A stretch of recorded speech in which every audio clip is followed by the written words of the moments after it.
The blood-boiling, rage-inducing energy that extremely seriously makes me want to commit mass murder in real life more and more every day as my life circumstances only become increasingly frustrating and clearly intentionally difficult to deal with, continues to terrorize my life as I become increasingly painfully aware of the extreme extent of destiny swap type things I've had inflicted on me, and how unbelievably of a hellish nightmare of nightmares, reeking dumpster fire hellhole filled with worthless subhuman scum walking around like they're decent human beings Earth really is. The behavior of these extremely creepy stalkers just keeps getting even more weird and stupid. Literally the exact same day I made my last release on this podcast, the Heidi woman tried initiating a conversation with me once again. This loser has yet again changed her decoy or throwaway or whatever you want to call its Instagram account's handle and bio a bit, and messaged me again. I'm starting to think there's some weird AI involvement here or something. She claims her friend went deep into my profile, but my Instagram has no posts, no activity, and not even a display picture. There's nothing to go deep into looking at. And for some reason, she seems to think she has particularly good reason to believe I'd care at all if her friend is vibing with me for real. Looking at her bio changes, I see a vibe that suggests to me that Celine is considerably energetically involved in this stupidity this woman is doing. Mainly because of the symbols or whatever you want to call them that Celine uses the exact same stuff of on her social media. Looking at these screenshots of this woman's profile and Celine's Twitter account, you see the exact same things used, but they're just used in the opposite order. There's no way that's just a coincidence. Celine is clearly extremely seriously exerting extreme malice towards me and doing some kind of destiny swap thing with my life, obviously fully consciously and intentionally entirely against my consent, wishes, and best interests. I have no idea why this Heidi woman would believe I have any want or need for a stylist, whatever exactly that might entail.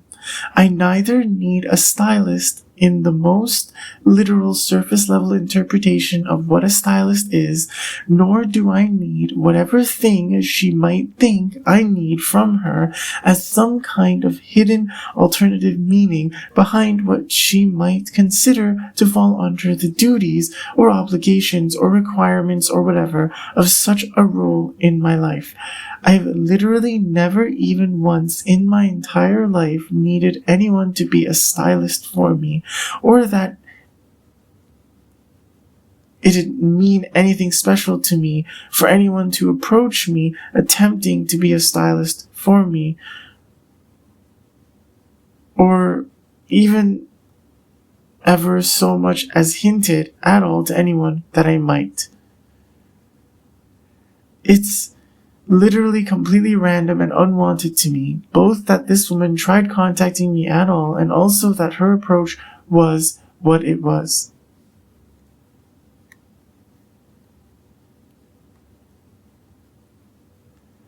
I do not want or need this Heidi woman or her friend Maddie in my life at all.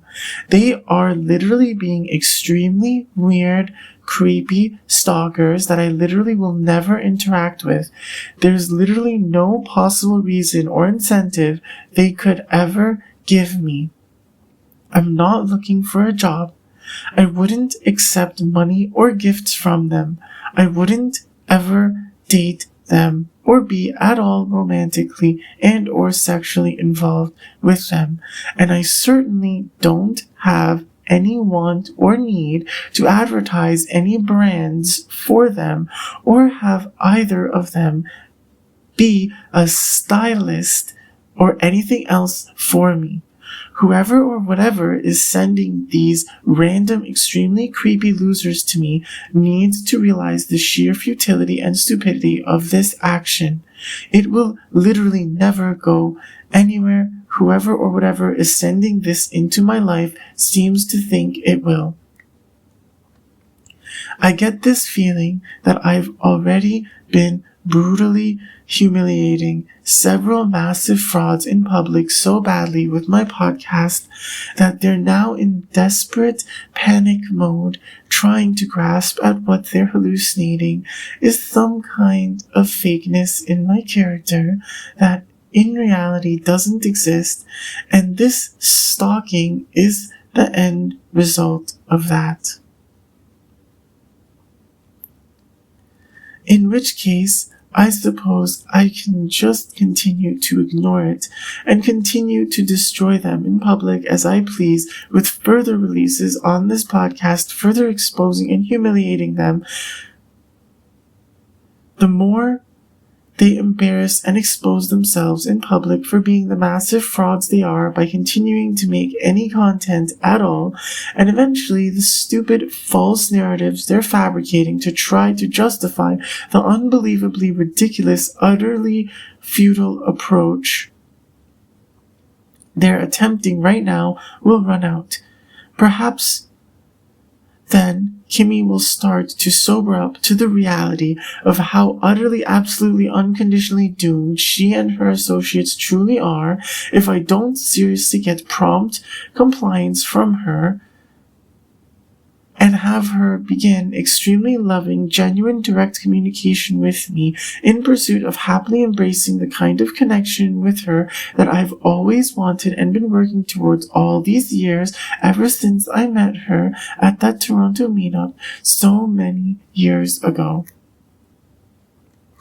I have never been trying to become a stylist for someone else, nor have I ever been looking for or in any particular need of a stylist myself, but I find it rather strange that this specifically is happening.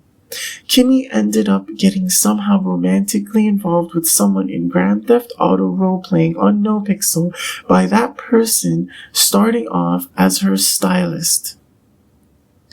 There are clearly extremely false narratives that this podcast or any of my endeavors in general are, ever have been, or ever will be at all to working towards role-playing in that video game on that server.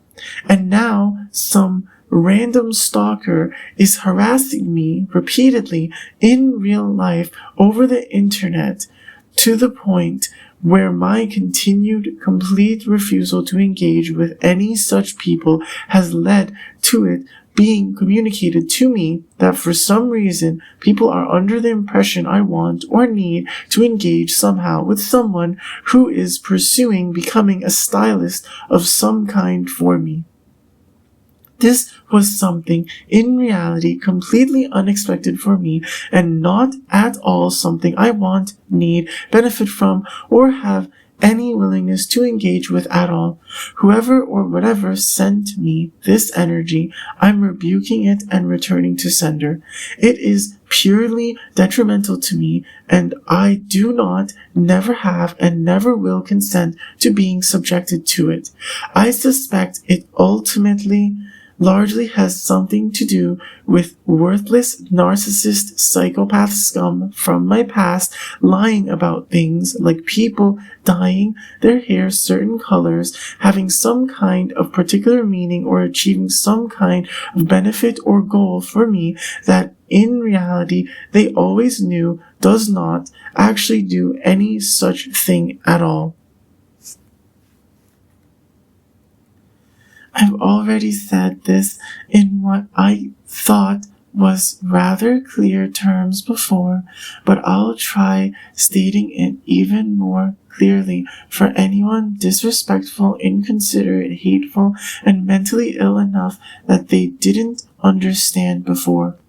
I do not, never have, and never will at all consent to anything I ever say or do on this podcast to at all be used in, for, by, or somehow with involvement in Grand Theft Auto role-playing, especially including but not limited to on the NoPixel server.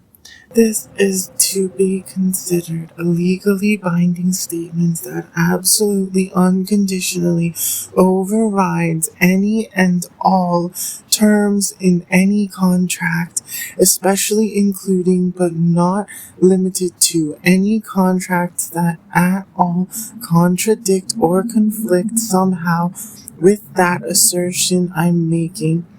Once again, any such contracts absolutely unconditionally are fraudulent and should be considered null and void immediately without recourse.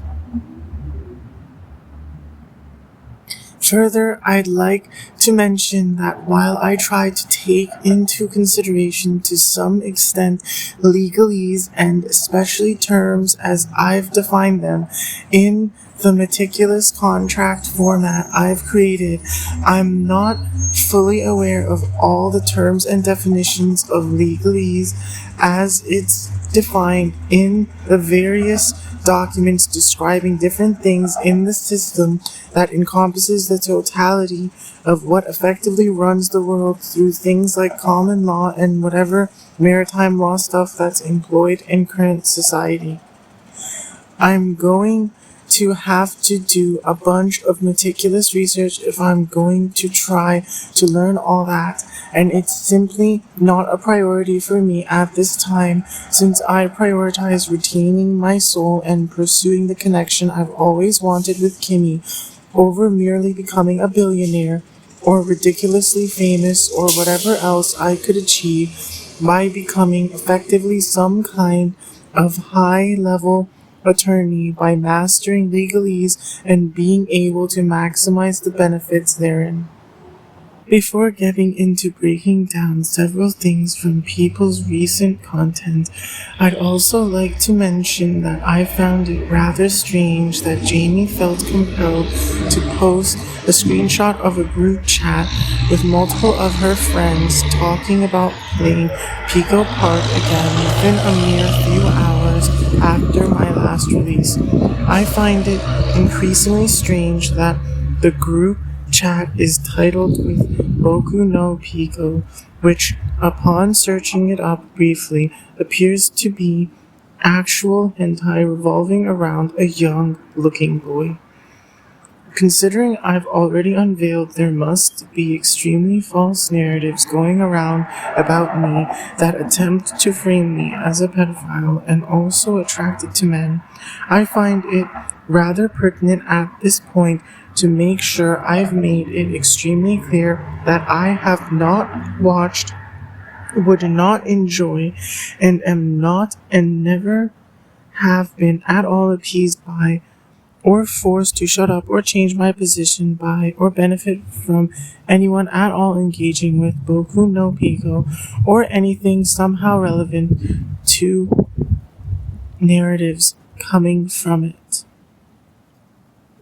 Once again, I wanted to be extremely clear that I am neither attracted to children nor men, since it appears people playing or somehow interacting with Pico Park has something to do with these topics. I also wanted to be extremely clear that I am not, never have been, and never will be at all involved in the creation or maintenance of the video game Pico Park or any kind of efforts to get anyone advertising it somehow or playing it privately or publicly at all.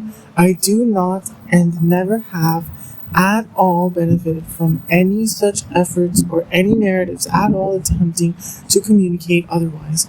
With all that said, now let's take a look at Kimmy's last stream. Oh my gosh. Hello, Raiders. Wow, that was perfect timing. Did Celine just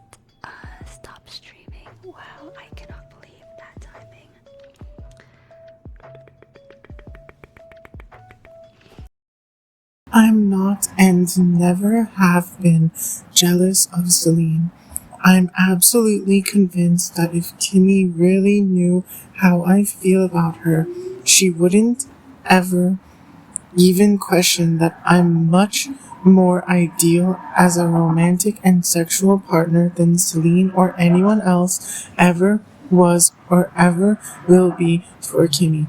I'm clearly intentionally giving Celine the absolute bare minimum attention I can see at all reasonably possible, and I'm clearly not trying to be romantic or playing hard to get or anything like that with her. I'm going to make what I'd consider the pretty reasonable assumption that Celine was not born a man. This means the only things Celine can really do that I can't are be born Korean and give birth to children. Kimmy doesn't need her partner to be able to give birth to children and couldn't impregnate someone else anyways. And being Korean doesn't matter if you're fundamentally extremely toxic to each other and will only increasingly harm each other's lives if you're seriously romantically and or sexually involved with each other. Can Celine honestly say she is not and never has been jealous of me? I really don't think so. I wouldn't believe it even if she said it. I guess she could technically say the same thing at me, but she doesn't have male genitals to rub up against Kimmy's perfect butt with. Why would I be jealous of someone that's literally physically incapable of ever even doing the sexual act with Kimmy that I've always considered by far the most pleasurable thing I could ever imagine experiencing in life? If Kimmy really wants me to prove it, well, I'm kind of trying my very best to get her to give me the opportunity, so it's not like anyone has any actually real room for reasonable doubt that I'm being sincere. I couldn't be happier to extremely, thoroughly, extensively prove it every day forever. Can Celine provide clear reasoning like this to try to demonstrate why there's any good reason to believe I'm jealous of her? Even if she tried, she couldn't really substantiate such claims nearly as much as I can substantiate my claims against her. And I'm pretty sure she already knows that rather well. Based on what I've been seeing happening to me with these stalkers harassing me on Instagram, I'm rather convinced Celine is extremely jealous of Kimmy because I couldn't care less that Celine's boobs are bigger than Kimmy's. I infinitely prefer the warmth in personality that I feel from Kimmy and Kimmy's nicer butt and what I'd consider to be Kimmy's prettier face and more pleasant voice.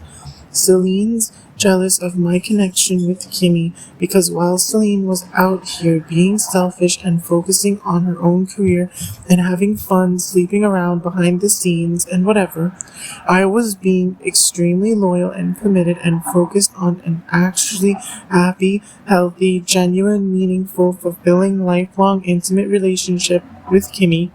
And Celine's one among multiple people that wish to see me denied of achieving it. It's not like Kimmy's boobs are small. Celine's are just really big.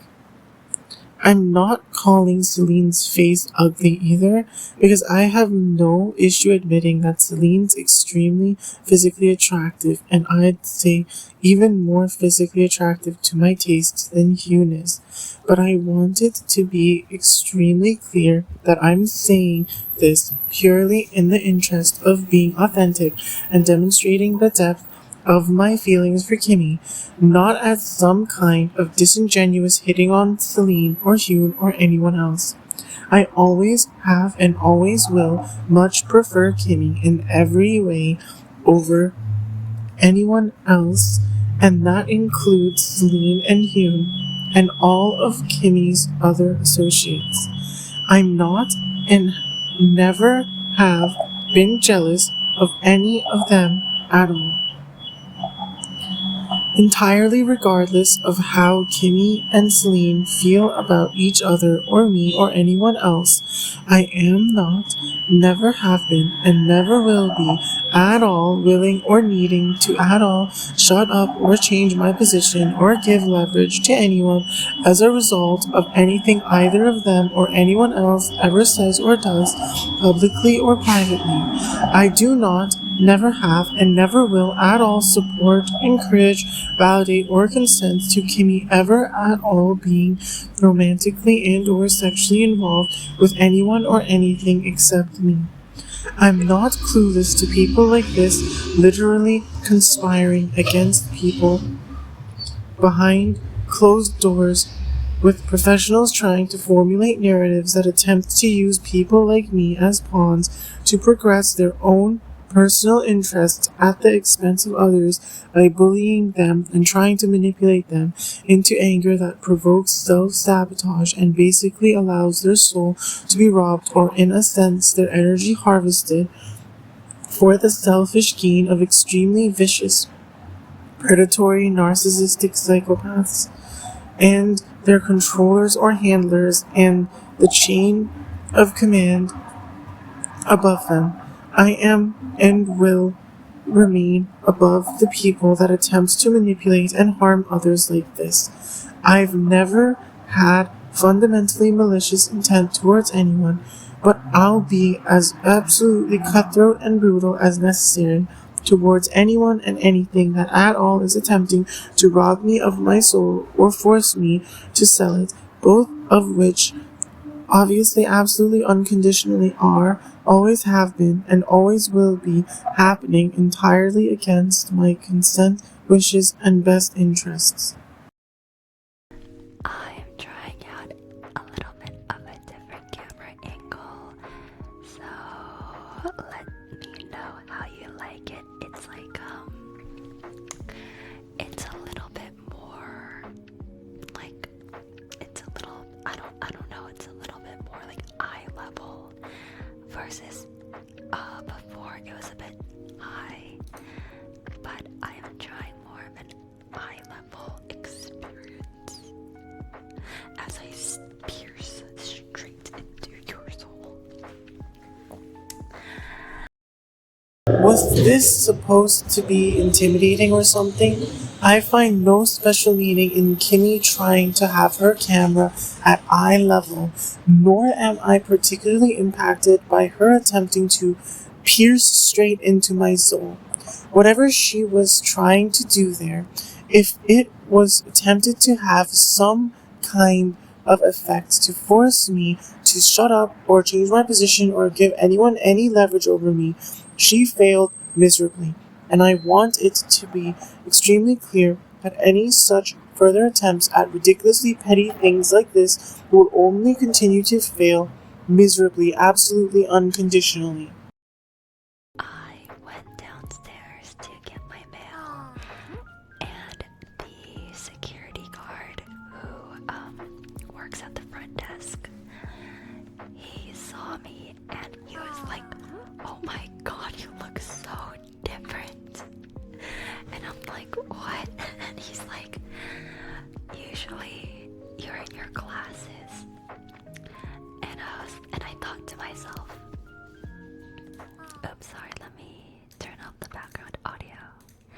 Anyway, so then I thought to myself, and I realized that I only ever get my mail when I am literally in glasses, no makeup, my hair looks like I just rolled out of bed, and I'm in my pajamas. So every time he sees me, I am in my fresh out of bed look. And this is the first time he saw me actually done up a little bit because I was getting ready for stream. I'm obviously not Kimmy's apartment's security guard. but I've seen Kimmy without makeup before, long ago, because she posted a picture of her face without makeup on the internet before. She still looks incomparably gorgeous to me and more attractive than anyone else I've ever seen or could even fathom existing. I'm absolutely certain I wouldn't be put off at all by how Kimmy looks without makeup in her fresh out of bed look.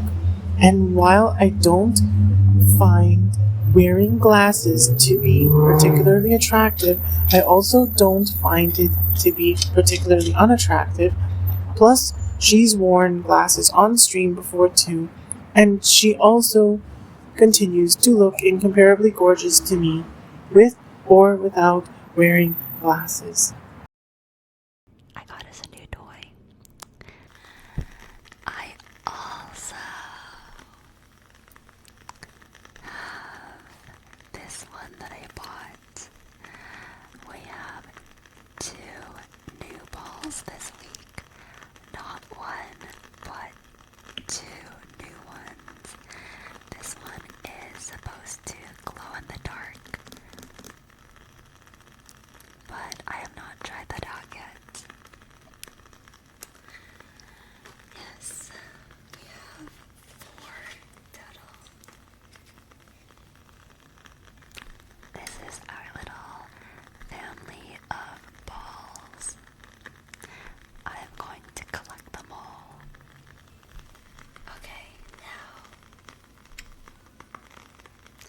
let's see which one lasts longer from these 2, because this one would always beat this one last week.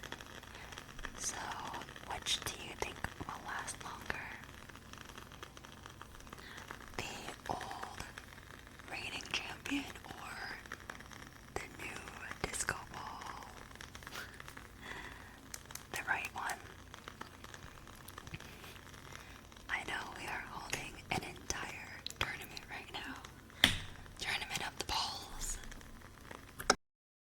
I can't imagine there isn't some really strange false narrative going on behind the scenes in relation to these spinning balls. I'm pretty sure it has something to do with some kind of web of romantic involvement that Kimmy's gotten herself mixed up in. Regardless, I wanted to be extremely clear that this kind of behavior does not, never did, and never will at all appease me, force me to shut up or change my position or offer anyone any leverage over me. I hope you've all been well this past week and staying safe and well rested. I noticed Kimmy often tends to do this tongue clicking or whatever you want to call it thing often after saying something rather upsetting to me. I don't know if there's some hidden meaning behind it or she's simply being unhinged and excited to see what happens next after her doing what she knows to be rather hurtful behavior in public that she blatantly knows she's trying to emotionally dysregulate me with. Regardless, I wanted to be extremely clear that this does not, never has, and never will at all appease me, force me to shut up, or change my position, or offer anyone any leverage over me. This is my new haircut. I am really loving the layers. I think next time I get my haircut, I might even do shorter layers. I don't know. I love it though. I usually have a lot of hair, so it's a lot lighter now. I wanted to be extremely clear that I was not trying to work towards this, and it does not and never did and never will appease me or force me to shut up or change my position or offer anyone any leverage over me at all. There is no person getting any kind or length or style of haircut or any other hair modification that will ever resolve this conflict. I am not, never have been, and never will be of the preference of seeing someone I'm romantically and or sexually interested in having shorter hair, whether in layers or any other style. It doesn't change my position or resolve this conflict at all, no matter what Kimmy or anyone else ever does to their hair. I've literally repeatedly stated this. There is absolutely no even remotely good reason for anyone to at all believe otherwise. Let the record show that while I'm literally extremely clearly, demonstrably, irrefutably proving I'm in an extremely distressed state of my life, being in the kind of extremely brutal, unjust circumstances that it is, instead of Kimmy or anyone at all helpfully or meaningfully communicating anything to me, I'm just getting more extremely deviously, extremely abusive behavior inflicted upon me, where people are effectively conspiring to murder me and trying to emotionally dysregulate me and exhaust me and have me commit suicide or get murdered or freeze or starve to death in the middle of winter. I am going to start this stream off with a new candle I got in the mail literally tonight. I just picked it up like half an hour ago. This is a wood wick candle, and it has a crackling wick. I actually wanted to find these wicks for my candle because, as you know, I've been making candles, but this company actually patented their wood wicks, so I cannot even get this wick for my own candles. They patented it, these mother truckers, so I had to buy their candle instead. I found it rather strange that Kimmy felt the need to get a candle with a wood wick. I want it to be extremely clear that my lack of interest in engaging with, purchasing, encouraging, or at all validating Kimmy's strange obsession with candle making has absolutely nothing to do with the kind of wick she's using to make candles. I want it to be extremely clear that there is absolutely no attribute of Kimmy's obsession with candles that she can modify in order to at all resolve this conflict through candles, whether she herself makes them or not. Next, I wanted to do a very highly requested trigger. Whacking you with a wooden spoon.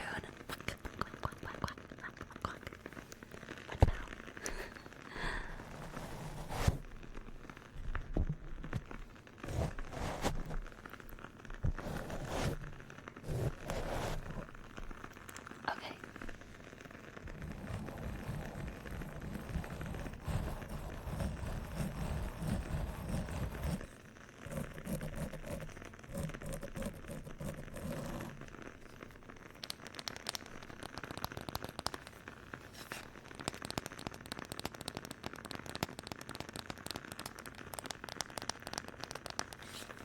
So, I did ASMR with the wooden spoon, and it was very, very well received in both Twitch chat and YouTube, so we're going to play around with it again. I want it to be extremely clear that I have never requested Kimmy or anyone else to do any trigger in ASMR, including but not limited to whacking anyone or anything with a wooden spoon, or a metal spoon, or any other material of spoon. I do not and never have found Kimmy's ASMR with a wooden spoon to be particularly pleasant or unpleasant. I feel like this has some extremely strange political narrative, warping, abusive stupidity involved in it through various malicious bad faith actors attempting to prevent me and Kimmy from being together. Wood is a term often used in slang to talk about those with male genitals having an erection. Spooning is a term that describes a certain kind of cuddling where you're basically rubbing up against your partner. So people could be extremely deviously trying to massively misrepresent what I'm trying to say when I talk about wanting to rub up against Kimmy, as if it's supposed to discuss some kind of thing I want Kimmy to do in ASMR or something like that. I want it to be extremely clear that I have absolutely no alternative meaning behind what I'm saying when I talk about wanting to rub up against Kimmy, especially but not limited to rubbing up against her perfect butt. I'm stating what I mean extremely clearly, exactly as what the words mean on the surface. I'm really not trying to be or sound like a pervert or give you detailed visual imagery of it, but I want it to be understood that I'm fully consciously and intentionally trying to leave absolutely no even remotely reasonable room for doubt whatsoever as to what I mean. I want physical sexual intimacy with Kimmy in person, in real life, in private, purely for our mutual enjoyment. That's seriously not at all some kind of metaphor or something I'm saying or pursuing with any kind of ulterior motive. I actually want it this much that I'd put this kind of effort to get to have it every day for hours forever. It's literally what I want more than anything else in life. No amount of money or fame or anything else could ever even come close to bringing me the happiness and pleasure I would get from having that kind of connection with Kimmy. I seriously really don't care what people think of me because I feel that way. It's seriously, completely, authentically how I feel, and I've never tried to hide it. I get angry because people clearly don't respect the reality of it, even when I'm clearly going to such great lengths to prove it.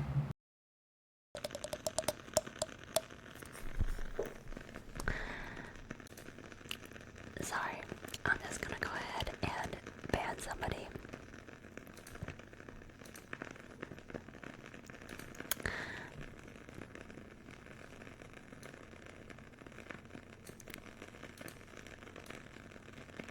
Please take your mommy fetishes out of my Twitch chat. That is inappropriate. Thank you very much.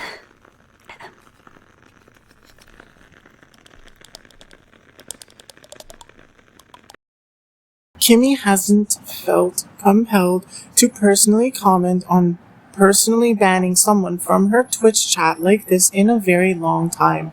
I can't imagine it's merely a coincidence that this is happening as I'm rapidly escalating the pressure on her and her associates to give me prompt compliance with my demand for the kind of connection with Kimmy that I'm extremely clearly stating I've always wanted. This wouldn't be the first time either that I've seen extremely strange, shady behavior of people that very much are not at all me or acting with my consent, wishes, or best interests, saying or doing things in public, especially in Kimmy's Twitch chat, that likely attempt to paint extremely false narratives about me. I do not, never have, and never will at all have a mommy fetish. I don't find my mother attractive. I never have. I don't find mothers in general particularly attractive. I never have. I don't particularly look for a partner with qualities my mother or any image of what a mother should be to me might have. Even the mere possibility that Kimmy might secretly have a child is something that deeply disturbs me, not something I find sexy. It never was and never will be. I'm also not, never have been, and never will be some kind of loser that's so out of touch that I'd ever pathetically, creepily comment anything in Kimmy's Twitch chat that she'd feel compelled to react to how she reacted to whatever comment prompted her to react the way she did here.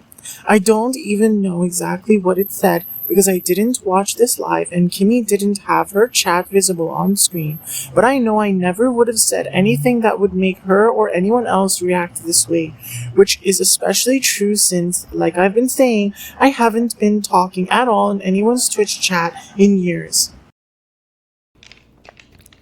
Now that I've been doing more, now that I've been focused on ASMR these days, my house is getting filled with the most random stuff for ASMR.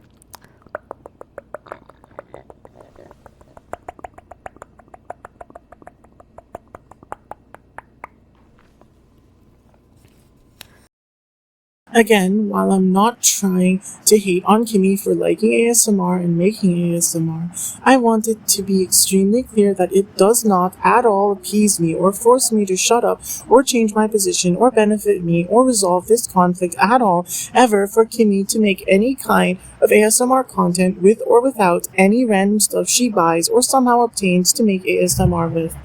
Anyone at all communicating otherwise is, always has been, and always will be fully consciously and intentionally lying extremely badly and is acting fully consciously and intentionally absolutely against my consent, wishes, and best interests in doing so. Edwin, thank you for subbing.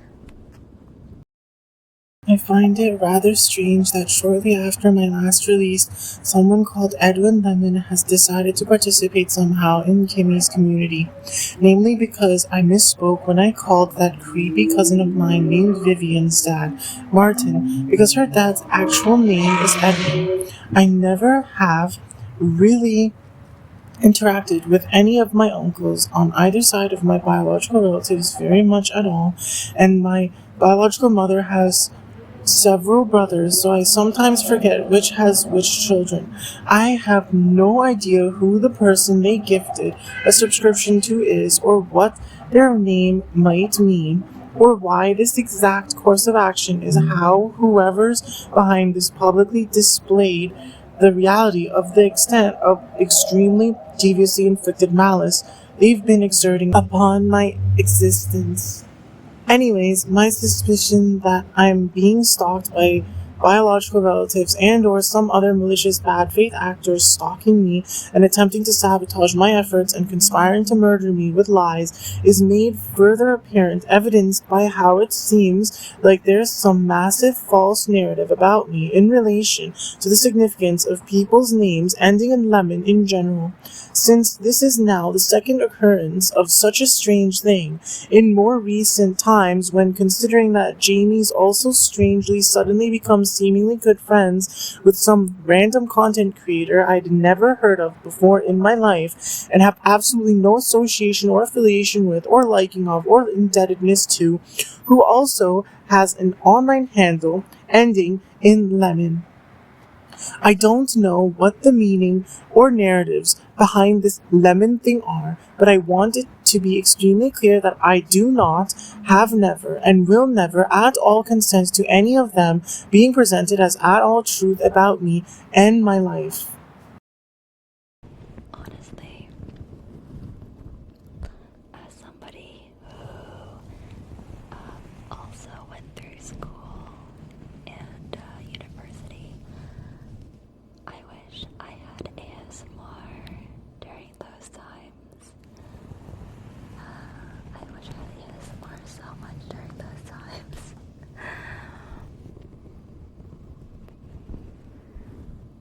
So I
hours a day because my brain was so distracted. I had to go to the library, and it was actual torture. It was just so bad. It was so bad.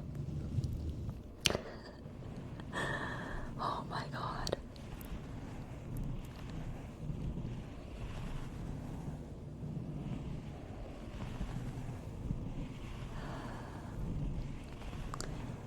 I got my bachelor's with ADHD without medicine or therapy. No wonder why I became so fucked up in the head and so stressed until recently. Oh my gosh. But you know, everything turns out good in the end, so that's what matters.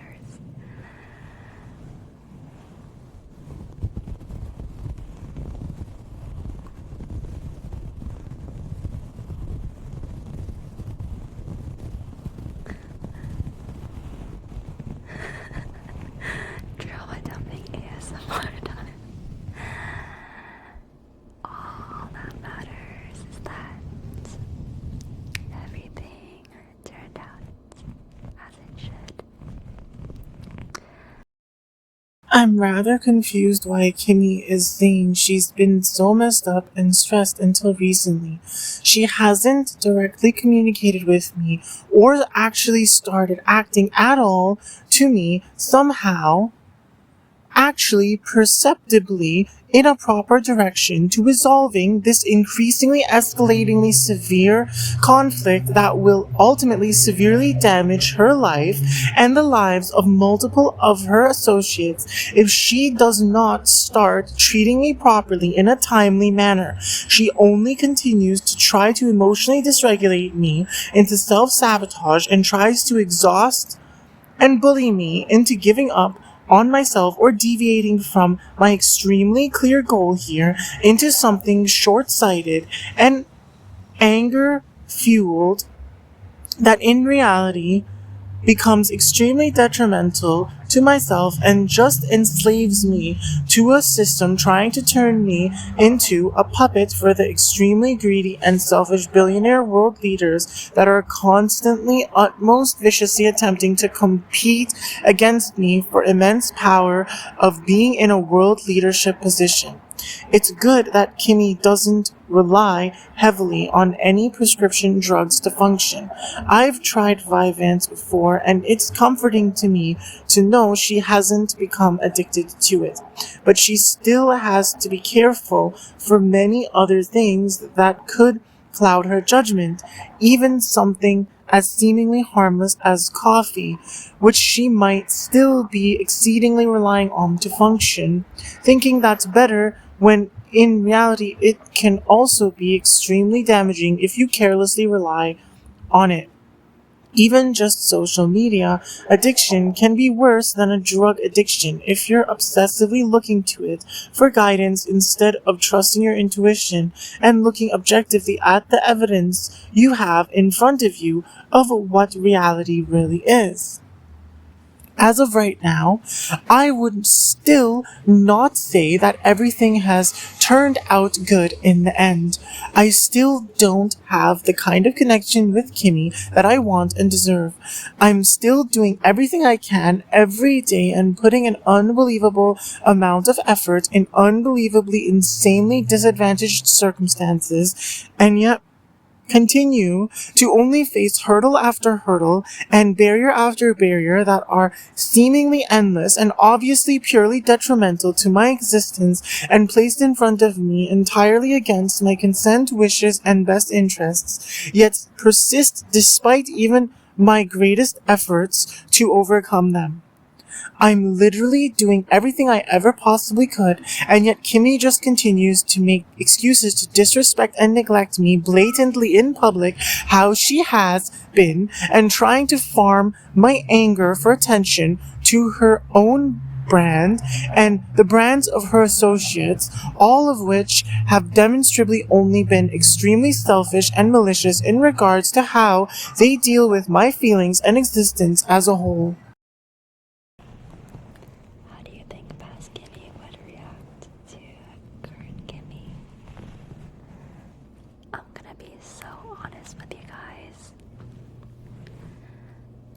growing up, my dream was to just work from home with my pets. Like that's always been just like my dream.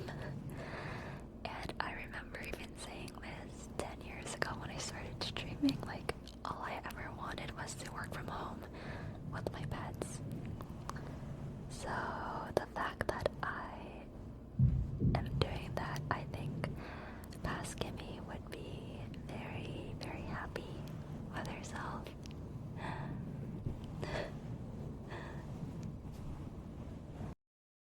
I'm not and never have been and never will be trying to hate on Kimmy for wanting, pursuing, and achieving some level of personal and professional independence and freedom.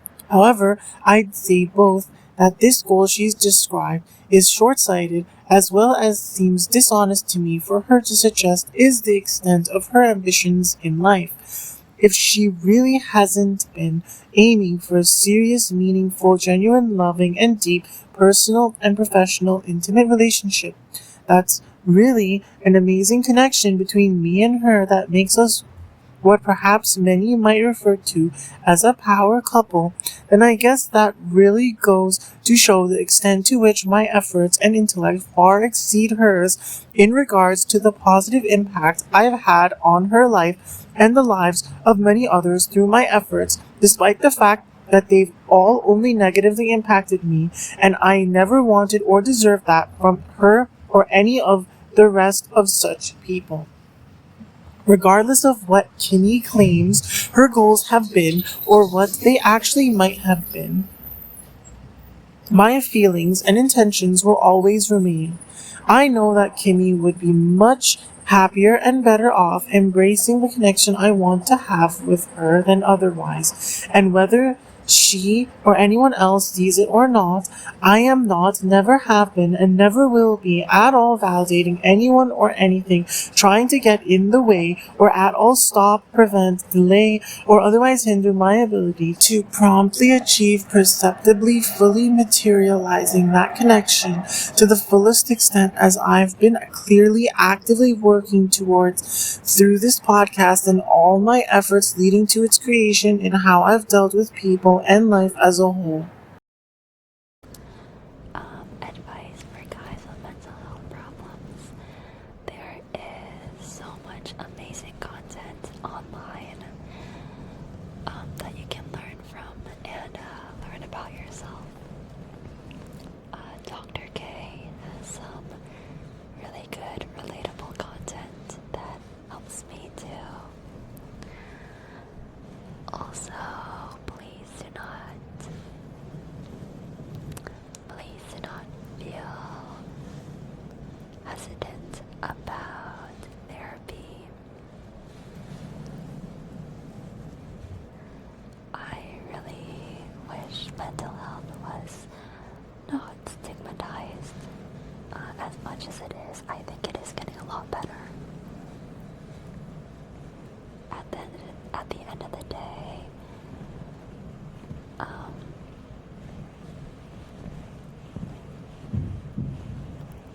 all that matters is that people are happy and healthy, and I think doing whatever you have to do to achieve that is admirable. So, there are a couple things I'd like to mention in relation to what Kimmy said here. First of all, I want to make sure that I've made it clear that there's a very significant difference between stigmatizing mental illness and holding people accountable through being fully authentically myself.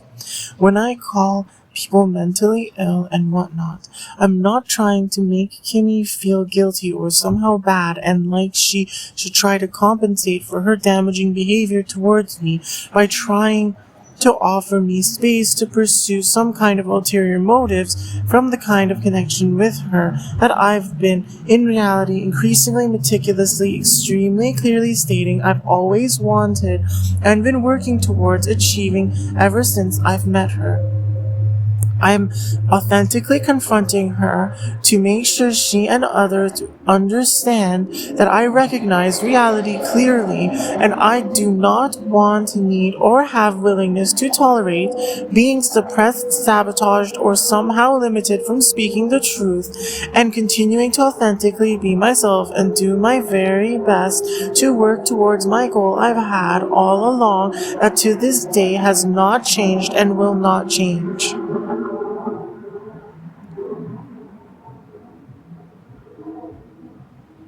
I may express my intentions in this regard at times more aggressively than others, but this is once again me simply being fully authentically myself. When people are being exceedingly selfish, disrespectful, careless, unhinged, and whatever else is causing me to be treated how I am, there's simply the reality I have to deal with that a very calm and polite and respectful and pleasant approach all the time just isn't going to go anywhere I want to go in my connection with people. So I'm going to communicate in a way I believe would actually be effective instead. I'm not and never have been confused about what I'm trying to achieve in doing so. Anyone that feels confused by my approach is either intentionally trying to act naive or something, or they're simply themselves lacking in insight and intelligence, or perhaps merely have a massive ego and look down on me so as not to see me as being capable or competent enough to fully, consciously, and intentionally be pursuing my goals as meticulously and passionately and boldly and confidently as I do. That's not an issue with me, but rather their problem. And I'm not and never have been confused about that either. Second of all, while I can perhaps understand what Kimmy might have been meaning behind her very simply worded phrasing here, I'd say it can be rather dangerous to say things so simply, especially if you're someone that people go to in pursuit of deep insights like I regularly see people in Kimmy's chat doing.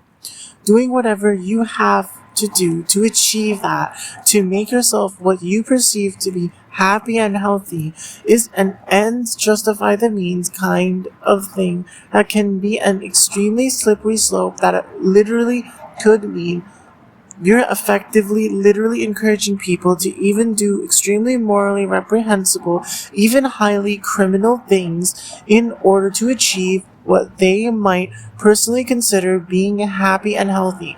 Being willing to be cutthroat in a mature and objectively sound way, demonstrating high emotional awareness and intellect and whatnot, can look unhinged to people, but is actually quite different from what many might consider doing whatever you have to do in many situations.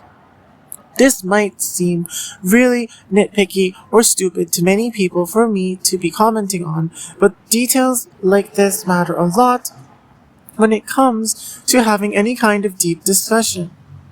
If people are coming to you for deep insights and you're just giving really simple statements, especially while treating people like me who are capable and willing of giving the deep insights people are looking for, extremely poor treatment that effectively massively actively suppresses and sabotages my ability to reach such an audience and actually help them a lot more effectively than anything you're ever saying, you shouldn't be surprised when I attack you for having tried to destroy my life and leaving me literally homeless and eating out of trash cans and struggling to survive as I shiver at night because you've so brutally, viciously torn apart at my reputation for many years that I'm extremely crippled from making income in any kind of fulfilling way, and I have to fight extremely hard even just for a shred of recognition that I'm not this unbelievably mentally ill, scummy, massive creep that you've painted me out to be and massively benefited entirely at my expense and against my consent, wishes, and best interests for an extensively prolonged period of many years by inflicting that completely unjust, abusive kind of treatment towards me. And then looking at Jamie's last stream. You're thinking about your thoughts 50 years in the future. That's mentally ill. I am pretty mentally ill, and actually, I recently realized, like, I think to be a content creator, you have to be a little bit crazy. So I actually think the idea of a content creator being a role model is slightly flawed because, like, I think content creators, especially, like, you just have to be a little crazy. So I don't know. Like, if you want to be a content creator, you have to like attention. You have to like chase. You have to have some sort of like desire for dopamine, stuff like that, right? But yeah. First of all, it's actually not mentally ill to be contemplating on what your thoughts in the future of your life, if it plays out a certain way, might be. The real mental illness Jamie demonstrated here was simply accepting the person calling Jamie mentally ill for doing so. It's exceptionally harder to really self-reflect and more effectively plan and shape your life to be what you want if you don't try to envision how your future might turn out in different situations so that you can work towards the life you prefer instead of simply surrendering to the whims of whatever other people trying to influence your life try to make it become. It's not mental illness to be strong-willed. In fact, quite the opposite. There's a very real and large difference between being egotistical or delusional versus having confidence and being firmly grounded in objective reality. Second of all, it's not flawed to have a desire for dopamine and interact with being a content creator on some level in relation to that. It's flawed to surrender to the desires of other people to see you compromise your own integrity and healthy, reasonable principles and standards for yourself in some blind belief that it'll ultimately be worth it if you just suck up to the correct entities enough. If you compromise your own personality, you're betraying yourself and therefore surrendering your power and control over being able to powerfully shape your life and have the maximum kind of impact you most prefer upon whatever audience you obtain influence over to whatever extent. If you understand having influence properly and you live your life applying that understanding fully, then it's not flawed at all. If you don't, then of course you'll run into problems and bottlenecks for your potential, and you're probably not going to be the best role model. I think girls, I don't like come across a huge female audience. I think because I haven't like done a lot of like full female audience content, but the females in my community, like the girlies or anyone with like feminine energy, and actually I honestly think a lot of my guy followers have a lot of feminine energy, which I love. And it's so supportive, feels so good, and that makes me so happy. So yeah, my new Discord's coming out soon. I'm still thinking about, I think I'm gonna just accept like 50 to 100 people at a time and try to gauge it slowly like that and make sure it's like a good space. So I think sometime this week, yeah. This isn't the first time in actually pretty recent times that I've heard Jamie mention about starting a new Discord server and allowing a select hand-picked group of individuals a kind of early access. I really don't know what narratives are going around behind the scenes that are influencing this recurring pattern of this kind of thing happening, but I want it to be extremely clear that I have absolutely no want or need or willingness to entertain this or engage with it at all. I will not be joining any Discord server Jamie ever makes or is a part of, and that's most certainly not at all out of laziness or shyness or indecisiveness or insincerity from me. There's really no good reason why that kind of approach makes any real sense to ever achieve the kind of connection I want with Kimmy.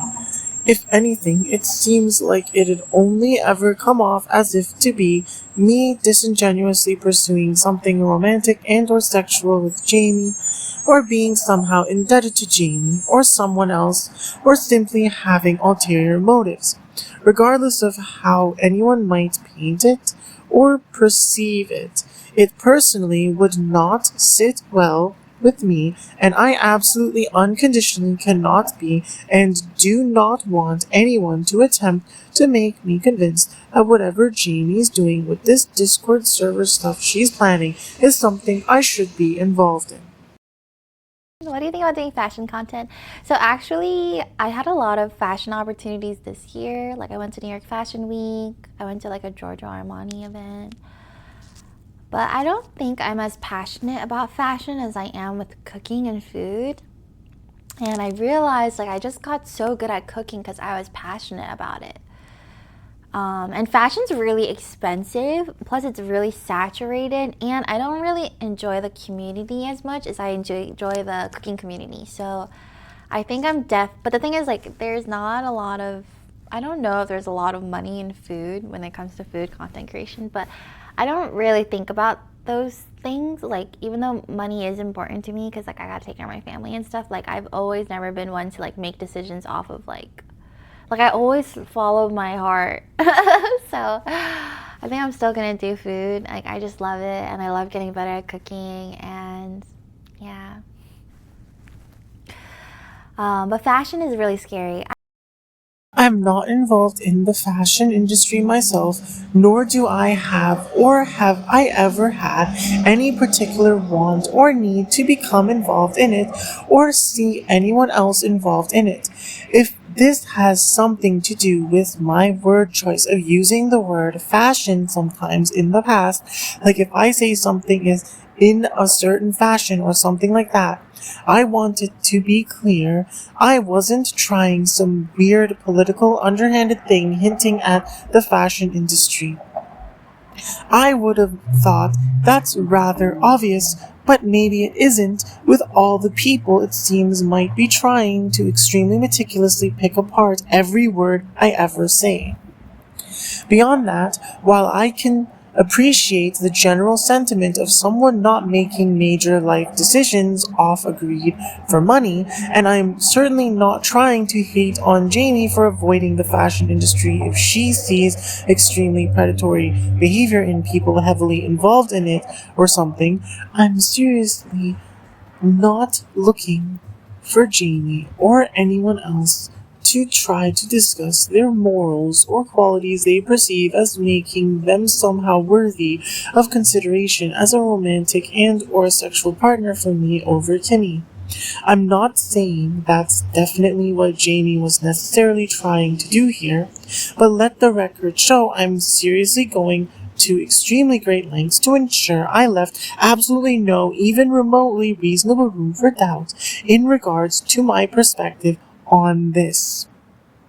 Also, doesn't Jamie run a clothing brand? How can she talk about the fashion industry like she's so far removed from it, but blatantly run a clothing brand? Isn't this just ridiculously blatantly disingenuous if you really think about it? Jamie's facade really just only continues to crumble the more she speaks as I expose the reality of everything that's really been happening to me all these years. Do I have any controversial opinions / takes? Yeah, I'm sure I do. But why would I tell you? Why would I tell you? Like, I could be completely different from like what you guys see online. You know that, right? I could be a completely different person. And it doesn't really matter. Like, all that matters is like your perception of me. And like, it doesn't really matter. And not even 10 minutes after Jamie says something pretty much rather blatantly hypocritical about how she lives her life, she straight up blatantly says her life could be in reality completely different from the image she portrays of herself online, and she feels that completely doesn't really matter, and all that really matters to her is the general public's perception of her. Let the record show the irrefutable evidence of how conscious Jamie is about being extremely predatory towards me, because that's quite blatantly, clearly, effectively what anyone being at all reasonable about this conflict would recognize Jamie's in reality doing by saying things like this. This unbelievably unhinged loser clearly thinks she's going to keep extremely predatorily trying to drama farm off narcissistically being a massive energy vampire to me and try to trigger me into lashing out angrily towards her in emails to my mailing list or something. Somehow she and her associates can make a complete mockery of and viciously predatorily take advantage of, fully, consciously, and intentionally, entirely at my expense, against my consent, wishes, and best interests. This kind of attitude and behavior is what she and her associates have been blatantly, knowingly abusing my completely sincere feelings for Kimmy with, to the point that I've been made out to be some horrible, extremely creepy stalker loser for literally, in reality, just being an extremely kind and loving and sincere person that has had nothing but the best of intentions towards Kimmy and never even had bad intentions to begin with towards Jamie or any of Kimmy's other associates either.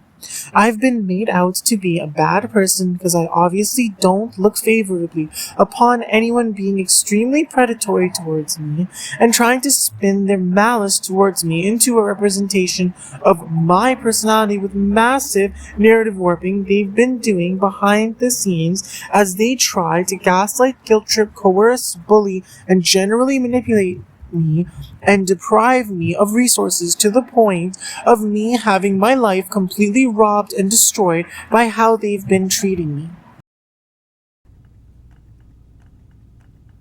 Oh no, I'm not that different. Well, I mean, okay, the best way you can see, like, if someone's, actually, no, I don't know, that's an assumption. I don't know. I think there's parts of me that, like, the internet cannot handle, and I protect myself from that. Like, the internet is just a scary place. But yeah.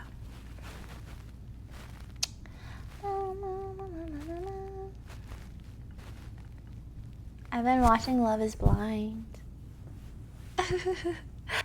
Yeah, internet's a scary place.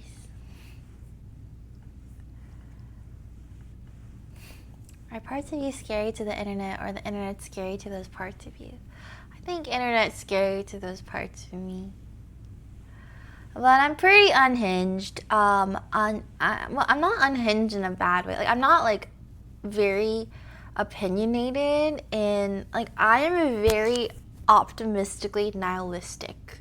Like, I just don't think a lot of things matter. And I think that really fucks with people sometimes. Like, people want to know my 100% opinion on something, but I just don't really see things as black and white. I'm a very, like, things are on a spectrum type of person, and I'm a very, like, I'd say, I don't know, I look at the bigger picture of things much more than, like, sweating little details.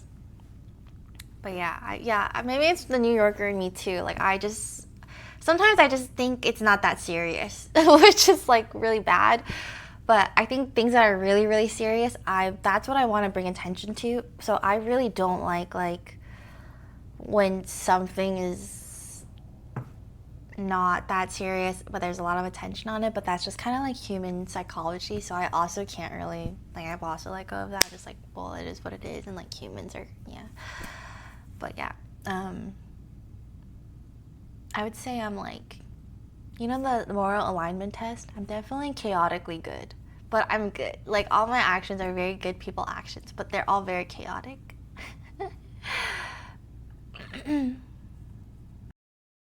Again, with this really strange thing of Jamie saying there are parts of me the internet cannot handle.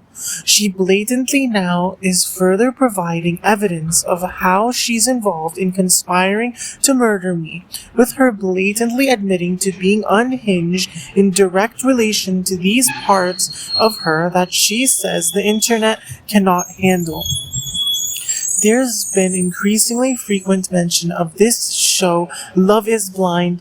I want it to be extremely clear that I do not, never have, and never will be appeased by, or forced to shut up, or change my position, or benefit, or give anyone any leverage over me because of anything at all related to the show Love is Blind. This is yet another completely random, irrelevant thing to my life that seems to have some strange, extremely heavy significance that I'm completely unaware of the details of behind the scenes in relation to this conflict. It does not, never did, and never will matter to me whether or not Jamie is or isn't, or believes or doesn't believe herself to be very opinionated. It doesn't really matter so much whether Jamie thinks this podcast or my existence as a whole really matter or not. The objective reality of the matter is that they very much do. Let the record show that Jamie extremely deviously is blatantly trying to trivially dismiss the reality of my life that I'm exposing through this podcast. I don't really care what Jamie's opinion on this all is. I see the reality for what it is. Her opinion is basically entirely irrelevant. She's a criminal conspiring to murder me. Of course her opinion will be that I'm stupid and fake and irrelevant. She's trying to get me murdered so she can cover up her crimes. If I cared about her opinion, I would have committed suicide. But I don't, and I won't. I really don't know what Jamie's talking about when she talks about things that are not that serious but having a lot of attention on them. There are certainly many things in the world that fall under that category.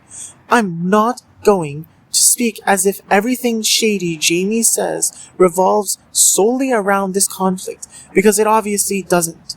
But I really don't know what Jamie's talking about when she's saying certain things, and I guess I should mention that if she isn't trying to minimize and trivialize this conflict by saying things like that, then I don't know or really care what she is talking about there. I'm focused on this conflict and improving my extremely unjustly deprived life circumstances. You guys' life is so bored. You guys have no tea to tell me? Guys, go out and do something for the plot. What is this? Did you guys just play games all summer? Where is the stories? That's why I come to your stream. Ah, you want mine? Okay, you guys want my stories? I have so many crazy stories this summer. It's all suppressed. Also, I don't know if this is a safe space anymore. What kind of attitude even is this? Is Jamie seriously trying to influence me to go be a massive menace to society and go, I don't know, get myself involved in some random dramas or whatever with random people I meet on the street or in bars or clubs or something, and come to her and her associates and complain or gossip about other people's personal lives to them so they can go try to exert influence on those people and make me desperately dependent on her and her associates' validation, so I effectively just become a puppet for them and their handlers? Does this fraud seriously think she can just be a petty bully and tell me my life is boring because I'm not a lazy, unhinged, gossiping loser fraud that tries to build a life off spreading tea instead of actually working on improving myself and genuinely being a person of high value to the world? I obviously don't play video games all day, tirelessly producing lengthy, high-quality releases, one after the other for this podcast. I own and operate entirely by myself. The last several months, ever since I started it, I'd say, is a rather clear demonstration that I'm not some lazy, degenerate video game addict or generally lazy or unambitious loser. I don't need to go throw myself into chaos and drama with random people to have some kind of stories to gossip about, and I certainly don't need to engage in careless, thrill-seeking behavior just for the sake of it, or simply to have something to talk about to others. There are plenty of serious and meaningful topics to discuss and work on in life that are much more productive and beneficial both for my personal development and for society and humanity as a whole than me acting like an unhinged, degenerate lunatic.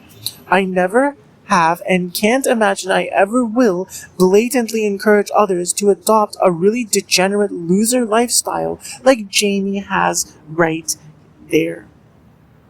As far as Jamie's stream being a safe space, well, it's not my fault nor my problem if you're acting like an extremely unhinged, mentally ill, degenerate loser scumbag and you're now facing karma for literally several years of extremely viciously, predatorily, fully consciously and intentionally literally conspiring to murder someone and causing them to do lengthy jail time for making threats they never should have had to make because your exceedingly vicious, literally criminal behavior participating in and facilitating a massive smear campaign involving criminal impersonation and all kinds of other literally criminal acts being inflicted upon them that has literally caused them to almost meet an early, completely unjust death in real life many times and to this day leaves their life in an extremely difficult state is finally catching up to you.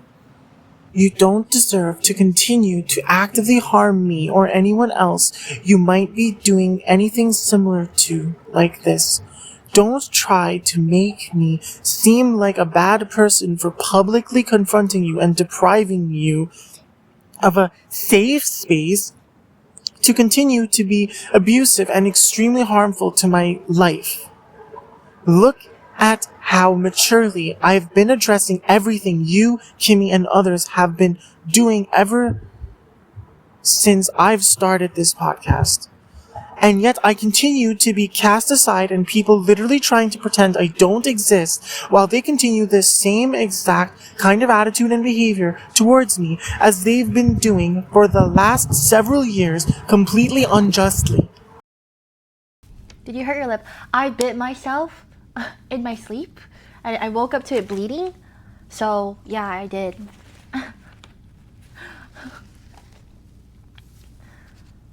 It's also sauce, but I bit myself here. If you look closely, and it like burns a bit. What was the dream? I don't remember. Oh my god, guys, you guys ever, like, sometimes my dreams are so bad and it involves people in my life, I wake up feeling like I have to apologize to them. Is that just a me thing? I feel like I violated them in my sleep. Wait, no, not like that way, but... Jamie's probably not the only person in the world to ever experience something like that. But I myself definitely have never, even once in my life, experienced something like this. I imagine it's not a coincidence that Jamie's having dreams of violating people in her life so badly she feels like she has to apologize to them. At the very least, I myself certainly feel extremely violated by Jamie currently, and only more so the more I'm seeing things unfolding how they are. She's been, and to this day continues to be, extremely unhinged when it comes to any kind of connection or association with me. This is why I say Jamie and Kimmy and all their associates are not and never have been at all my friends. This is not how you treat your friends. These people literally have been treating me like they're my worst enemies. A mere apology doesn't even come close to being adequate to even starting to actually make it up to me for how I've been treated by the whole offline TV and friends group and anyone at all associated with them that has at all utilized their abuse towards me to inflict some kind of negative impact on my life. Oh, guys, my head is in the clouds, okay? I'm not really human. Like, I'm just like... Do you have advice on never feeling good enough even though you have successes in life? Oh, that's literally me. I never feel good enough, but I'm also overly confident, so it's really weird. I'm like the most confident and insecure person ever. So, I don't know. I actually think for me, like, I actually cannot get over it. Like, I have never been like, wow, I'm so successful. Maybe I've had little moments, but I've never felt like a permanent state of like, wow, I'm so successful. But I think for me, what I do is like, I remind myself that's not everything. Like, I'm like, okay, success isn't everything, and I try to just be grateful. That's how I usually make myself feel better. But I haven't really, maybe I'm not meant to feel like, oh yeah, I'm so successful though. Like, maybe that's something that's like not good for me to feel. So for me, I just like end up going back to gratitude. Like, I'm like, you know what? I logically know I could have done better, but I'm still really grateful. So yeah, I know. What Jamie described there is the reality of the lives of nearly all content creators. They try extremely hard to hide it and ignore it. This is what happens when you're willing to compromise your integrity and principles and sell your soul or carelessly let yourself get robbed of it. You end up in a situation where even if you see substantial success in life, you have a half cocky, half terrified attitude towards other people. I don't indulge in gratitude, nor do I feel the need to in order to function or pursue my goals in life. I don't particularly focus on feeling a permanent state of I'm so successful either. I just figure out what I have to do and then do it over and over, day after day, and I don't give up. That's the only way you can really be successful in life. There's no point of wallowing in self-pity and thinking you're not good enough. If you're going to think and use your brain at all, you should be focused on the functional efficiency of your thoughts. What do your thoughts achieve? Do you even live your life consciously enough to realize it? And if so, is the effect what you prefer? If not, why are you thinking the way you are? Perhaps this is easier said than thoroughly actively applied in one's life, but if you make it a habit to live your life very intentionally, it becomes easier. But I don't want to start feeling like I'm lecturing now. Like I said, I'm not trying to become a free therapist for Jamie or anyone else. My point is, let the record show that someone that's truly deeply enlightened would not say things like what Jamie said there. Every time I give you guys anxiety, it brings me joy. Is that bad? Actually, I think that's a psychopathic part of myself. Okay. Say like if I know I love someone, or I know they're like in my heart, and I know I'm gonna take care of them.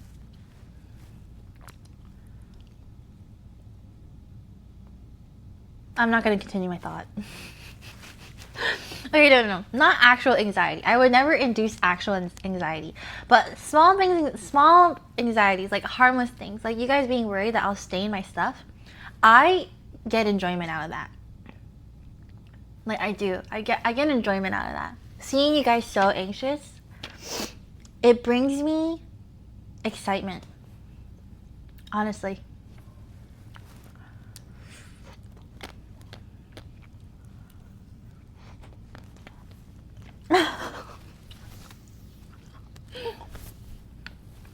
Because like life is not that serious. Well, yeah, it is, but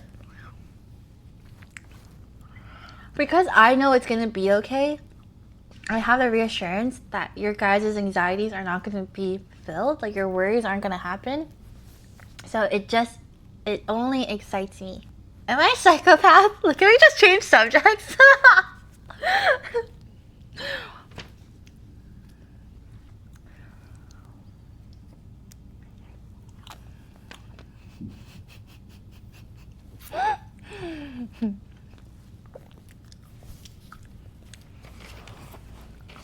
I think I am a little sadistic, but I also think I'm masochistic too. No, I don't want someone actually anxious. But it's like, for example, like this. This bed frame's really expensive. Like the feeling you guys have right now brings me joy.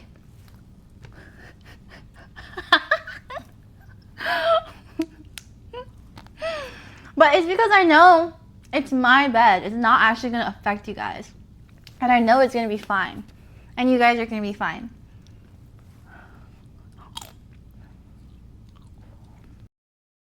I understand the feeling Jamie's probably thinking of many of her viewers experiencing when she did that, but I myself did not feel such feelings.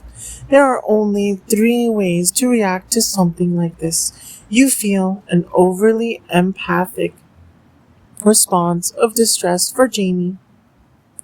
You feel a sadistic kind of desire, hoping Jamie gets punished for her carelessness and suffers the negative outcome she's assuming won't happen. Or you're indifferent and see Jamie's behavior as degenerate petty drama farming in her increasingly extensive history of degenerate attention-seeking behavior. I feel like Jamie's behavior is quickly approaching the point where commenting at all on it is just completely useless for me. I guess I really have already so meticulously, thoroughly torn apart and exposed so much of how much of a massive fraud she really is, that she's completely run out of really saying anything meaningful, trying to at all effectively cover up her massive narrative warping, trying to frame me as a mentally ill fraud, and now she's just doing blatantly attention-seeking behavior because she's trying to get me to validate false narratives that I'm a petty, overly angry loser that's going to start raging at her for being stupid and toxic in ways that in reality I understand merely become a marketing strategy she probably has people coming together behind closed doors conspiring to make happen for their excessive greed that they're hoping will overwhelm and exhaust me and cause me to give up on myself so they can try to ultimately get away with what at this point is rather blatant, fully conscious and intentional, extremely malicious attempts to delay and or completely prevent me from achieving the success that I obviously want and deserve. Pathetic. Isn't everyone like a little masochistic? Because it just feels like, you know, when you bite your lip and it's like painful but it feels good? Perhaps many people are at least a little masochistic, but I myself am not. Even with the example Jamie gave, I've never bit my lip and felt it was painful but somehow felt good. I do not enjoy pain. Pain does not feel good to me. But I recognize I'm rather unusual in many ways, and this is perhaps one of them. I'm not trying to judge anyone. I'm merely stating the reality of my life to make sure any potential false narratives about me are negated, as they should be. I do not benefit at all from people thinking I'm even a little masochistic, especially since that can be taken to mean all kinds of different things and try to keep me stuck in life for all kinds of different reasons, absolutely none of which I do ever have or ever will at all consent to or that operate at all with my wishes or best interests taken into consideration. Speaking of which, I'm not sadistic either. However, I recognize my behavior can come off to people at times as either sadistic or masochistic or both. This is a matter of their interpretation, not an accurate reflection of what arouses me. Do you guys think I'm a good influence? I don't know how much various lying frauds are exactly impacting the totality of the horrid circumstances my life has come to currently, so I can't say with immense confidence exactly what kind of influence I'd say Jamie is. But I'd say the evidence strongly suggests she isn't a very good influence, at least certainly not on my life or the lives of anyone with a similar mental framework to me. She's rather careless, selfish, fake, and trashy. I used to honestly, I used to be so ENFP though, and then my villain arc started, and I realized I was a lot more ENTP than I thought. Also, just I think just getting older.